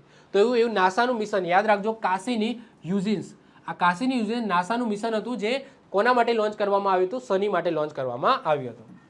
એના પછી 7મા નંબરે આવે છે યુરેનસ, જેને અરુણ પણ કહેવામાં આવે છે, અને નેપચ્યુન, જેને વરુણ કહેવામાં આવે. તો અરુણ અને વરુણ કન્ફ્યુઝ ના થતા. યુરેનસને અરુણ કહેવાય અને નેપચ્યુનને વરુણ કહેવાય. શું કહેવાય? વરુણ. વરુણ એટલે વરસાદ. ઓકે, અને યુરેનસ છે એ હર્સલ ગ્રહ કહેવામાં આવે છે. હર્સલ એટલે કે એમને જે વૈજ્ઞાનિકે નામ મતલબ કે શોધ્યું, આ ગ્રહની શોધ કરી, તો એમના નામ ઉપર એને હર્સલ ગ્રહ કીધું, એટલે એનું નામ પડી ગયું અરુણ. અને વરુણ એટલે વરસાદ થાય, સમુદ્ર થાય. તો જે નેપચ્યુન છે એને સમુદ્રનો દેવતા કહેવામાં આવે છે. ઓકે, એટલા માટે એને વરુણ પણ કહેવામાં આવે છે. ચલો એજ ઓફ નામ આપણે યુરેનસની વાત કરીએ. યુરેનસના પરિક્રમણની વાત કરીએ તો 84 વર્ષ લગાડે છે સૂર્યની આસપાસ પ્રદક્ષિણા કરવા. ધરીભ્રમણની વાત કરીએ તો 17 કલાક 14 મિનિટનો સમય લગાવે છે. અને ઉપગ્રહોની વાત કરીએ તો 27 ઉપગ્રહો છે. જો યુરેનસ પણ પોતે વલયો ધરાવે છે, પરંતુ એટલા ઝાંખા છે તમે જોઈ શકશો નહીં. 13 માર્ચ 1781માં સર વિલિયમ હર્સલે ટેલિસ્કોપ દ્વારા યુરેનસ ગ્રહની શોધ કરી. તેથી તેને હર્સલ ગ્રહ એટલે કે અરુણ પણ કહેવામાં આવે છે. તે પૃથ્વી કરતાં આશરે 64 ગણો મોટો છે અને એનો વ્યાસ પૃથ્વી કરતાં 3.7 ગણો વધારે છે. આ ગ્રહ ઉપર મિથેન ગેસનું પ્રમાણ વધારે હોવાથી આ ગ્રહ થોડો લાલ પ્રકાશને શોષી લે છે. અને લાલ પ્રકાશને શોષી લેશે એટલા માટે એ વાદળી લીલા રંગને પ્રકાશિત કરે છે. અને વાદળી લીલા રંગને પ્રકાશિત કરે એનો મતલબ શું? આપણને કેવા રંગનો દેખાય? લીલાશ પડતા ભૂરા રંગનો દેખાય. તો આવો દેખાશે. દેખાય છે? આ લીલો અને ભૂરો મિક્સ તમને દેખાય છે. લીલો અને ભૂરો મિક્સ તમને જોવા મળશે. તો મિથેન ગેસ છે જે લાલ રંગ છે એને શોષી લે છે. અને લાલ રંગ શોષવાના કારણે એ લીલા રંગ અને જે વાદળી રંગ છે એનું પરાવર્તન કરે છે. અને પરાવર્તન કરે તો જે આપણી આંખની અંદર જે કિરણ જાય તો આપણને તો એવો જ દેખાવાનું. તો એ કેવા રંગનો દેખાય છે? લીલાશ પડતા ભૂરા રંગનો દેખાય છે આ ગ્રહ. તેના વાતાવરણમાં મિથેનની સાથે સાથે તમને હાઇડ્રોજન અને એમોનિયા પણ જોવા મળશે. સાહેબ, જે રીતના પૃથ્વી 23.5 ડિગ્રી નમેલી છે, એ રીતના આ યુરેનસ ગ્રહ છે એ 98 ડિગ્રી નમેલો છે. 98 ડિગ્રી એટલે સિમ્પલ છે કે આ સૂતેલો ગ્રહ છે. ઓકે, આખો આડો થઈ ગયો છે. તો એટલા માટે યુરેનસને સૂતેલો ગ્રહ પણ કહેવામાં આવે છે. તેની ચારે બાજુ ભૂખરા રંગના 13 જેટલા વલયો તમને જોવા મળશે, પરંતુ તમે ઇઝીલી જોઈ શકશો નહીં. જેમાંથી 5 મુખ્ય છે. આ સાહેબ આ વલયો છે, ઉપગ્રહો નથી. આલ્ફા, બીટા, ગામા, ડેલ્ટા અને એસિલોન. તો આ શું છે? આ વલયો છે. અને આ વલયોની શોધ કોને કરી હતી? ડોક્ટર થોમસ ઇલિયાટે કરી હતી. ઓકે, અને આ ઉપગ્રહો નથી, ફરીથી કહું છું, આલ્ફા, બીટા, ગામા, ડેલ્ટા અને એસિલોન છે એ વલયો છે. અને ટોટલ 13 છે, પરંતુ આ જે 5 વલયો છે મુખ્ય છે, જેની શોધ કોને કરી હતી? ડોક્ટર થોમસ ઇલિયાટે કરી હતી. અત્યાર સુધીમાં યુરેનસના શોધાયેલા ઉપગ્રહો કેટલા છે? 27 છે. અત્યારે હાલ 27 ઉપગ્રહો આપણે જે શોધાયા છે એ લખેલા છે. શુક્રની જેમ આ ગ્રહ પણ પૂર્વથી પશ્ચિમ દિશામાં ફરે છે. બે જ માત્ર એવા ગ્રહ છે જે ઊંધી દિશામાં ફરે છે. એટલે કે આ બે ગ્રહો ઉપર તમે જાઓ તો સૂર્ય છે પશ્ચિમ દિશામાંથી ઉગતો અને પૂર્વમાં આથમતો જોવા મળશે. ગુરુ અને શનિ એ ગેસ જાયન્ટ છે. ગુરુ અને શનિ છે એ ગેસ જાયન્ટ છે. જ્યારે યુરેનસ અને નેપચ્યુન, જેની આગળ આપણે વાત કરીશું, એ આઈસ જાયન્ટ છે. ઓબ્વિયસલી કેમ આઈસ જાયન્ટ છે? કારણ કે સૂર્યના કિરણો એટલા બધા પહોંચતા નથી, એટલા માટે ત્યાં બરફ છવાયેલો છે. એકદમ ઠંડા ગ્રહો છે બંને, એટલા માટે એને આઈસ જાયન્ટ કહેવામાં આવે છે. જ્યારે ગુરુ અને શનિ છે એ ગેસના બનેલા છે, એટલા માટે એને ગેસ જાયન્ટ કહેવામાં આવે છે. કારણ કે તેમાં પાણી, મિથેન અને એમોનિયો બરફ વધુ પ્રમાણમાં છે, એટલે કે બરફથી છવાયેલો રહે છે. ઓબ્વિયસલી સૂર્યથી દૂર છે તો એટલા બધા કિરણો પહોંચવાના નથી. સૂર્યથી વધારે દૂર નેપચ્યુન છે, બધાને ખબર છે, છેલ્લો ગ્રહ નેપચ્યુન. પરંતુ સૌરમંડળનું સૌથી નીચું તાપમાન છે એ તમને યુરેનસ ઉપર નોંધવામાં આવ્યું છે. એટલા માટે જો એક્ઝામની અંદર પૂછાય સૌથી ઠંડો ગ્રહ કયો, તો યુરેનસ. પરંતુ સરેરાશ તાપમાનની વાત થાય તો એમાં નેપચ્યુન આવશે. મેં આગળ જ ક્લિયર કરાવી દીધું. આશરે -224°C નોંધવામાં આવ્યું છે. -224°C યુરેનસ ઉપર નોંધવામાં આવ્યું છે, જે નેપચ્યુનમાં પણ એટલું બધું નથી. યસ, નેપચ્યુનમાં પણ એટલું તાપમાન નીચે નથી ગયું. પરંતુ નેપચ્યુન છે એ સરેરાશ તાપમાન લઈએ, ઓકે, તો વધારે છે, યુરેનસ કરતાં વધારે ઠંડો ગ્રહ છે. મુખ્ય ઉપગ્રહોની વાત કરીએ તો તેના 5 સૌથી મોટા ઉપગ્રહોના નામ યાદ રાખવા જોઈએ. મતલબ યાદ રાખો ના રાખો, બહુ પૂછાય ના પૂછાય. 5 નામ કહી દઉં છું: મિરાન્ડા, એરિયલ, એમ્બ્રિયલ, ટાઇટેનિયા અને ઓબિરોન. તો આ જે 5 છે એના શું છે? ઉપગ્રહો છે. જો તમને કન્ફ્યુઝ કરવા માટે એવું પૂછાઈ શકે કે નીચેનામાંથી યુરેનસના વલય કયો છે, તો તમને 4 ઓપ્શન આપ્યા હોય, એમાંથી 3 છે એ ઉપગ્રહમાંથી લઈ લે, 1 છે એ વલયનું નામ લઈ લે. તો એ રીતના તમને એક્ઝામની અંદર કન્ફ્યુઝ કરી શકે છે. મિશનની વાત કરીએ તો મિશનમાં અત્યાર સુધી માત્ર એક જ અવકાશયાન વોયેજર 2 1986માં નાસા દ્વારા મોકલેલું યુરેનસની નજીકથી પસાર થયું હતું. જો સૌથી પહેલાં તો હું ક્લિયર કરી દઉં કે આ વોયેજર 2 છે એ યુરેનસ કે નેપચ્યુન માટેનું નથી, આ જસ્ટ એની પાસેથી પસાર થયું હતું. આ જે વોયેજર 2 નામનું જે મિશન છે એ એકચ્યુઅલી આપણા સૌરમંડળની બહારના જે તારાઓ છે એના અભ્યાસ કરવા માટે મોકલ્યું હતું. પરંતુ ઓબ્વિયસલી સૌરમંડળની બહાર જવું હોય તો આ બધા ગ્રહોને પસાર કરીને તમારે જવું પડે, તો રસ્તામાં નેપચ્યુન અને યુરેનસ આવવાના છે. તો આ જે મિશન છે એ 1986ની અંદર, ઓકે, 1986માં આ જે વોયેજર 2 છે એ યુરેનસની પાસેથી પસાર થયું હતું. એટલે કે યુરેનસના ફોટા બટા ખેંચ્યા હતા, પરંતુ માત્ર યુરેનસ માટે મોકલ્યું હતું એ ખોટું છે. એ સૌરમંડળની બહારના ઘટનાઓ, તારાઓ છે એના અભ્યાસ કરવા માટે મોકલ્યું હતું. તો ઓબ્વિયસલી એ બંને યુરેનસ અને નેપચ્યુનના નજીકથી પસાર થયું હતું. નેપચ્યુનની અંદર પણ હું આગળ વાત કરી કે વોયેજર 2 પસાર થયું હતું. 1986માં એ યુરેનસ પાસેથી પસાર થયું અને 1989ની અંદર એ નેપચ્યુન પાસેથી આ પસાર થયું હતું વોયેજર 2. પરંતુ હતું એ સૌરમંડળના બહારના પદાર્થોનો અભ્યાસ કરવા માટે, પણ તો ઓબ્વિયસલી નજીકથી પસાર થયો તો ફોટા બોટા તો પાડે હોય. ઓકે, ચલો.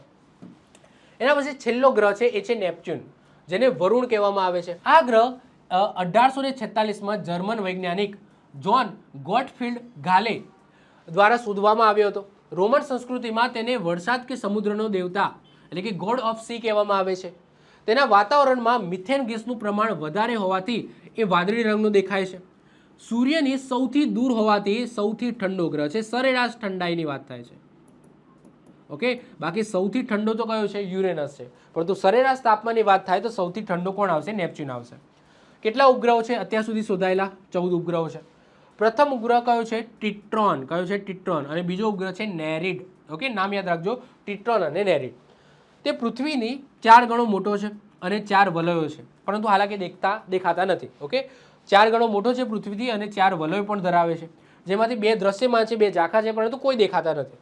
ઓકે, પૃથ્વી ઉપરથી તમને નરી આંખે તો જોવા જ ના મળે, એકદમ ઝાંખા છે. આમ તો હાલાકી 4 ઝાંખા છે, પરંતુ 4 છે એમાંથી 2 વધારે ઝાંખા છે, 2 ઓછા ઝાંખા છે, બાકી છે તો 4 ઝાંખા. ઓકે, ચલો આગળ વાત કરીએ. સૌરમંડળમાં સૌથી વધારે ગતિ ધરાવતા પવનો આ નેપચ્યુન ઉપર ફૂંકાય છે. જો સૌથી વધારે ગતિ ધરાવતા પવનો, ત્યાં જે પવનો ફૂંકાય છે એની ઝડપ કેટલી છે ખબર છે? 2000 કિલોમીટર પ્રતિ કલાકની ઝડપ છે. ગ્રેટ ડાર્ક સ્પોટ, જે રીતના આગળ આપણે ગુરુ ઉપર લાલ કલરનો સ્પોટ જોયો હતો, લાલ કલરનો સ્પોટ જોયો હતો ને, એ રીતના નેપચ્યુન ઉપર તમને ડાર્ક કલરનો એટલે કે બ્લેક કલરનો તમને સ્પોટ જોવા મળશે, જેને ગ્રેટ ડાર્ક સ્પોટ કહેવામાં આવે છે. ગુરુ ઉપર જે રીતના લાલ રંગનો ધબ્બો હતો ને, એ રીતના નેપચ્યુન ઉપર એક વિશાળ કાળા રંગનો ધબ્બો જોવા મળે છે, જે પૃથ્વી જેવડું મોટું તોફાન છે. ઓકે, વાવાઝોડું છે, સાયક્લોન છે જે સતત ફર્યા કરે છે. પરિક્રમણનો સમયની વાત કરીએ તો તે સૂર્યથી એટલો દૂર છે કે તેને સૂર્યની એક પ્રદક્ષિણા પૂરી કરવા માટે 165 વર્ષ લાગે છે. આગળ 2011માં તેને શોધાયા પછી તેની પહેલી પ્રદક્ષિણા પૂરી કરી હતી. મિશન અત્યાર સુધી માત્ર વોયેજર 2, હાલાકી મેં આગળ આની વાત કરી દીધી ક્લિયર કે 1989માં જસ્ટ એના જોડેથી પસાર થયું હતું. 1986માં યુરેનસ પાસેથી પસાર થયું હતું અને 1989માં નેપચ્યુન પાસેથી આ વોયેજર 2 નામનું છે એ પસાર થયું હતું. અને આ બધા ધબ્બા બબ્બા જે દેખાય છે ફોટા એને પાડ્યા હતા, એટલે કે થોડો ઘણો અભ્યાસ કર્યો હતો. બાકી એ મેં કીધું ને એમ કે સૌરમંડળની બહારના અભ્યાસ કરવા માટે આ વોયેજર 2 મોકલવામાં આવ્યું હતું. હવે વાત કરીએ પ્લુટો. પ્લુટો એકચ્યુઅલી ગ્રહ નથી, પરંતુ પ્લુટોનો આપણે થોડો અભ્યાસ કરી દઈએ, કઈ રીતના ગ્રહ બન્યો અને પછી કઈ રીતના રદ થઈ એ જોઈ લઈએ આપણે. વર્ષની વાત કરીએ તો તમે વિચાર કરી લખો, 248 વર્ષ લાગે છે પ્લુટોને સૂર્યની આસપાસ એક ચક્કર મારતા. ધરીભ્રમણ 153 કલાક અને ઉપગ્રહોની વાત કરીએ તો 5 ઉપગ્રહો છે પોતાના. ઈસવીસન 1930માં ક્લાઇડ ટોમ્બેગે પ્લુટોની શોધ કરી હતી, પરંતુ ઓગસ્ટ 2006માં ચેક રિપબ્લિકના પ્રાગના એક બેઠક મળી. કોની? IAU એટલે કે ઇન્ટરનેશનલ એસ્ટ્રોનોમિકલ યુનિયનની. અને આ બેઠકની અંદર પ્લુટોને શું ઘોષિત કર્યો? વામન ગ્રહ ઘોષિત કર્યો. એટલે કે જે ગ્રહ બનવાની નિષ્ફળ ગયો છે, ગ્રહ બનવામાં નિષ્ફળ ગયો છે એવો ગ્રહ છે. તેને યમરાજ અથવા તો રોમન પુરાણોમાં પાતાળ અથવા મૃત્યુનો દેવતા એટલે કે ગોડ ઓફ અંડરવર્લ્ડ કહેવામાં આવે છે. ઓકે, પ્લુટોને ધ ગોડ ઓફ અંડરવર્લ્ડ કહેવામાં આવે છે, પાતાળ અને મૃત્યુનો દેવતા કહેવામાં આવે છે. પ્લુટો ઓબ્વિયસલી ઠંડો, અંધારિયો અને પીડાશ પડતો ગ્રહ છે. તેનું વાતાવરણ મિથેન, તેના વાતાવરણમાં તમને મિથેન જોવા મળશે. પ્લુટોને કુલ 5 ઉપગ્રહો છે: સેરોન, સ્ટાઇક્સ, નિક્સ, કર્બરોસ અને હાઇડ્રા. આ રીતના 5 તમને એના ઉપર ઉપગ્રહો જોવા મળશે. હાલાકી એ પોતે ગ્રહ નથી. તેમાંથી સૌથી મોટો ઉપગ્રહ કયો છે? સેરોન છે. કોનો? પ્લુટોનો સૌથી મોટો ઉપગ્રહ કયો છે? સેરોન છે. આગળ વાત કરીએ, પ્લુટો પૃથ્વીના ચંદ્ર કરતાં પણ નાનો છે. ઓકે, પૃથ્વીનું જે ચંદ્ર છે એટલે કે ઉપગ્રહ છે એના કરતાં પણ નાનો છે. પ્લુટોની સપાટી મુખ્યત્વે નાઇટ્રોજન, બરફ, મિથેન, કાર્બન મોનોક્સાઇડથી બનેલી છે. ન્યૂ હોરાઇઝન્સ મિશન જે નાસાનું હતું, જે પ્લુટો માટે હતું, તો નાસાનું આ મિશન 2015માં પ્લુટોની ખૂબ નજીકથી પસાર થયું. તેનું પ્લુટોની સપાટી પર એક હૃદય આકારનો, હાર્ટ આકારનું એક વિશાળ મેદાન જોયું. ઓકે, હાર્ટ આકારનું આ રીતના મેદાન, અહીંયા આમ દેખાતું નથી પણ તો આ રીતના એક આખું સ્પેશિયલી હાર્ટ આકારનું મેદાન આવેલું છે. અને નાસા દ્વારા એને નામ આપવામાં આવ્યું ટોમ્બેગ રેઝિયો. શું? ટોમ્બેગ રેઝિયો. તો એક્ઝામની અંદર પૂછાય કયા ગ્રહ તો નથી. ઓકે, હવે પ્લુટોના ઉપર તમને હાર્ટ આકારનું મેદાન જોવા મળશે. Double planet. યસ, પ્લુટો અને એને એક મોટો ઉપગ્રહ છે સેરોન, એ સિમિલર છે. મતલબ કે તમે વિચાર કરો કે પૃથ્વી અને ચંદ્ર છે એમાં ઘણો બધો ડિફરન્સ છે કદની અંદર, પરંતુ આ પ્લુટો છે અને આ સેરોન છે, તમે વિચાર કરી શકો સિમિલર ટાઈપ છે. બંનેના કદમાં બહુ ઓછો ફરક છે. આમ કમ્પેરિઝન કરીએ બીજા ગ્રહો ઉપગ્રહોની તો એમાં કમ્પેરિઝન કરો તો આ એનો ઉપગ્રહ છે, આ પ્લુટો છે, આ એનો ઉપગ્રહ છે, તો એનો ઉપગ્રહ ઘણો બધો મોટો છે. ઓકે, તો સેરોન કદમાં એકબીજામાં એટલા નજીક છે કે ઘણીવાર એને બાઇનરી સિસ્ટમ અથવા તો જોડકા ગ્રહો કહેવામાં આવે છે. અને બંનેની પ્રદક્ષિણા કરવાની જે સ્પીડ છે એ પણ સેમ છે. એટલે કે તમે પ્લુટો ઉપરથી આ જે સેરોન છે એનો એક જ ભાગ જોઈ શકો છો, કોઈ પણ જગ્યાએથી એક જ ભાગ જોઈ શકો છો, કારણ કે બંને સાથે ફરે છે. સમજો છો? ઓકે, તો એક જ તમે ભાગ જોઈ શકો છો, એટલા માટે એને જોડકા ગ્રહો અથવા તો બાઇનરી સિસ્ટમ કહેવામાં આવે છે. આગળ વાત કરીએ. ઓકે, હવે તમે જોઈ શકો છો કે ઓકે, હવે જે હું તમને કહું ને તો જો આ પ્લુટો છે. ઓકે, વિચાર કરી શકો બહુ નાનો છે આ પ્લુટો, અને એનો જે દેખાય છે ને એનો સેરોન નામનો જે ઉપગ્રહ છે એ છે. પછી જો એના સિવાય મેં તમને કીધું ને બીજા વામન ગ્રહો, તો એક વામન ગ્રહ તમને સેરેસ નામનો જોવા મળશે. આ તમને ખબર છે કે માર્સ અને જુપિટર, મંગળ અને ગુરુની વચ્ચે તમને એસ્ટ્રોઇડનો પટ્ટો આખો જોવા મળશે, એક બેલ્ટ જોવા મળશે. આ બેલ્ટની અંદર એક વામન ગ્રહ આવેલો છે સેરેસ. જેમ પ્લુટો છે ને એ રીતના અહીંયા સેરેસ આવેલો છે, એ યાદ રાખવાનો. પછી એક છે મેકે. ઓકે, મેકે એ દેખાય છે આ રહ્યો, તો એ પણ અહીંયા તમને જોવા મળશે. પછી એક તમને એરિસ જોવા મળશે, એ અહીંયા જોવા મળશે. તો આ એરિસ છે, મેકે છે, પછી સેરેસ છે, આ બધા વામન ગ્રહો છે. પ્લુટો પણ વામન ગ્રહ છે. ઓકે, જે ગ્રહ બનવામાં નિષ્ફળ ગયા છે. તો સેરેસ એકમાત્ર વામન ગ્રહ જે તમને આ પટ્ટાની અંદર જોવા મળશે. બીજા બધા જે વામન ગ્રહો છે ને તમને અહીંયા જોવા મળશે. આજે ક્યુપર બેલ્ટ, આને ક્યુપર બેલ્ટ કહેવામાં આવે છે. આ ક્યુપર બેલ્ટ છે ને ત્યાં સૌથી વધારે, જેવો અહીંયા એસ્ટ્રોઇડનો પટ્ટો છે ને, જેમ મંગળ અને ગુરુની વચ્ચે, એવો એસ્ટ્રોઇડનો પટ્ટો તમે નેપચ્યુન પછી તમને જોવા મળશે. અને આ પટ્ટાની નજીક આવેલો છે પ્લુટો. અને આ પટ્ટાના જેવા એસ્ટ્રોઇડ તમને ઘણા બધા અહીંયા જોવા મળશે. એટલે કે આની પ્રદક્ષિણા પદ છે એ સાપ નથી. એટલા માટે પ્લુટોને આપણે ગ્રહ તરીકે કેન્સલ કરી નાખ્યો. પરંતુ પ્લુટો જેવા બીજા ઘણા બધા તમને જોવા મળશે વામન ગ્રહો. એરિસ છે, મેકે છે, અને એકમાત્ર આ ખાસ યાદ રાખજો સેરેસ, જે તમને આ પટ્ટામાં જોવા મળશે. ક્લિયર? તો આ ખાસ યાદ રાખીશું. આ કોમેટ છે, ધૂમકેતુ છે, જેની વાત આગળ આપણે કરવાની છે. ઓકે, હવે કઈ રીતના રદ થઈ પ્લુટોની માન્યતા? તો વર્ષ 2006માં આંતરરાષ્ટ્રીય ખગોળીય સંઘના સંમેલનમાં 75 દેશોએ 2500થી વધારે વૈજ્ઞાનિકો દ્વારા ગ્રહોની નવી પરિભાષા છે બનાવવામાં આવી. જેમાં 3 વસ્તુ કીધી, આગળ આપણે ડિસ્કસ કરી ગયા. એક તો એ સૂર્યની આસપાસ પરફેક્ટ કક્ષાની અંદર પરિભ્રમણ કરતો હોવો જોઈએ, પોતાના ગુરુત્વાકર્ષણમાં એટલું પૂરતું દ્રવ્યમાન હોવું જોઈએ કે જે બીજા અવકાશી પિંડોને નિયંત્રિત કરે અને ગોળ આકાર ધરાવતો હોવો જોઈએ, અને પોતાની ભ્રમણ કક્ષાની આસપાસનો વિસ્તાર એ સાફ કરેલો હોવો જોઈએ. એવા નહીં કે એસ્ટ્રોઇડ ફરતા હોય, કાં તો એસ્ટ્રોઇડને દૂર ફેંકી દે એટલું ગુરુત્વાકર્ષણ હોવું જોઈએ, કાં તો પોતાની અંદર લઈ લે, એની આજુબાજુ ફરવા હોતા હોવો જોઈએ નહીં. એટલે કે એનો વિસ્તાર છે એ સાફ કરેલો હોવો જોઈએ. અન્ય જાણીતા વામન ગ્રહોની વાત કરીએ તો જો સિરીસ, જે મંગળ અને ગુરુના એકમાત્ર વામન ગ્રહ છે, મેં આગળ વાત કરી એમ સિરીસ. પછી એરિસ છે, જે પ્લુટો કરતાં વધુ દર ધરાવતો વામન ગ્રહ છે. પછી હાઉમેયા છે અને મેક છે. ઓકે, મેકે અથવા માકે કહી શકો, અથવા મેક કહી શકો, અને હાઉમેયા છે. તો આ બીજા છે. તો ટોટલ 5 વામન ગ્રહો છે: પ્લુટો, સિરીસ, એરિસ, મેકે અને હાઉમેયા. ક્લિયર? તો આ થઈ ગયું તમારું ગ્રહો માટેનું ચેપ્ટર. હવે જે મેં લેક્ચર લીધો તો એમાં એક સરસ મજાનું મેં કોષ્ટક બનાવેલું છે. આ કોષ્ટકની અંદર એનું ઓળખનામ અને એની ખાસ વિશેષતા મેં અહીંયા લખેલી છે. જેમ કે બુધ છે એને દેવતાઓનો દૂત કહેવામાં આવે છે. શુક્ર છે એને સૌંદર્ય અને પ્રેમની દેવી અથવા પૃથ્વીની બહેન અને સવારનો તારો કહેવામાં આવે છે. પૃથ્વી એ ભૂરો અથવા નીલો ગ્રહ કહેવામાં આવે છે. મંગળને યુદ્ધનો દેવતા કહેવામાં આવે છે. ગુરુને માસ્ટર ઓફ ગોડ્સ અથવા ભવિષ્યનો તારો અથવા બૃહસ્પતિ અથવા દેવતાઓનો રાજા કહેવામાં આવે છે. શનિ, જેને કૃષિનો દેવતા એટલે કે ગોડ ઓફ એગ્રીકલ્ચર અને વલયોનો ગ્રહ કહેવામાં આવે છે. યુરેનસને અરુણ, લીલો ગ્રહ અને સૂતેલો ગ્રહ કહેવામાં આવે છે. 98 ડિગ્રી નમેલો છે એટલે. નેપચ્યુન, જેને વરુણ, વરસાદ કે સમુદ્રનો દેવતા કહેવામાં આવે છે. પ્લુટો હાલાકી ગ્રહ નથી, પરંતુ એને યમરાજ અથવા તો પાતાળ કે મૃત્યુનો દેવતા કહેવામાં આવે છે. આ એમની વિશેષતા છે જે મેં અહીંયા લખેલી છે. જેમ કે બુધ છે એ સૌથી નજીકનો, સૌથી ઝડપી પરિક્રમા કરે છે સૂર્યની. વાત થાય શુક્રની તો સૌરમંડળનો સૌથી ગરમ ગ્રહ છે.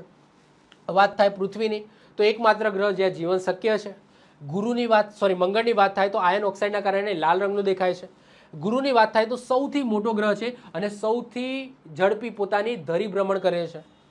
શનિની વાત થાય તો સુંદર વલયો ધરાવે છે, પાણી ઉપર તરી શકે છે, ઓછી ઘનતા છે. યુરેનસની વાત થાય તો મિથેનના કારણે નીલો અને પોતાની ધરી ઉપર 98 ડિગ્રી નમેલો છે, સૂતેલો ગ્રહ છે. વાત થાય નેપચ્યુન, સૂર્યની સૌથી દૂર અને સૌથી તેજ ગતિના પવનો આ નેપચ્યુન ઉપર છે. અને પ્લુટોની વાત કરીએ તો એ વામન ગ્રહ છે. 2006માં બિચારાને ગ્રહ તરીકે રિમૂવ કર્યો અને વામન ગ્રહ બનાવી દીધો. ઓકે, તો આ સાથે પ્લેનેટ્સ એટલે કે ગ્રહનો ટોપિક અહીંયા પૂર્ણ થાય છે. ગ્રહને લગતી બધી જ બાબતો આની અંદર મેં કવર કરાવી લીધી. આની બહાર તમારો ગ્રહને લઈને, પ્લેનેટને લઈને કોઈ ક્વેશ્ચન જશે નહીં. આટલું તમે કરી લો એટલે કે ગ્રહ માટે તમારું ઇનફ છે. તો આઈ હોપ સો તમને વિડીયો ગમ્યો હશે. વિડીયો ગમ્યો તો વિડીયોને લાઇક કરી દો, મિત્રો સાથે શેર કરી દો. જો તમે આ ચેનલ પર પહેલી વાર હોય તો ચેનલને સબસ્ક્રાઇબ કરીને બાજુમાં બેલ આઇકન છે એ દબાવી દો, જેથી કોઈ નવો વિડીયો અપલોડ કરું તેની નોટિફિકેશન તમને મળતી રહે અને તમારો કોઈ પણ વિડીયો મિસ ના થાય. તો મળીશું નેક્સ્ટ લેક્ચરમાં. બાય, ઓલ ધ બેસ્ટ, જય હિન્દ, જય ભારત.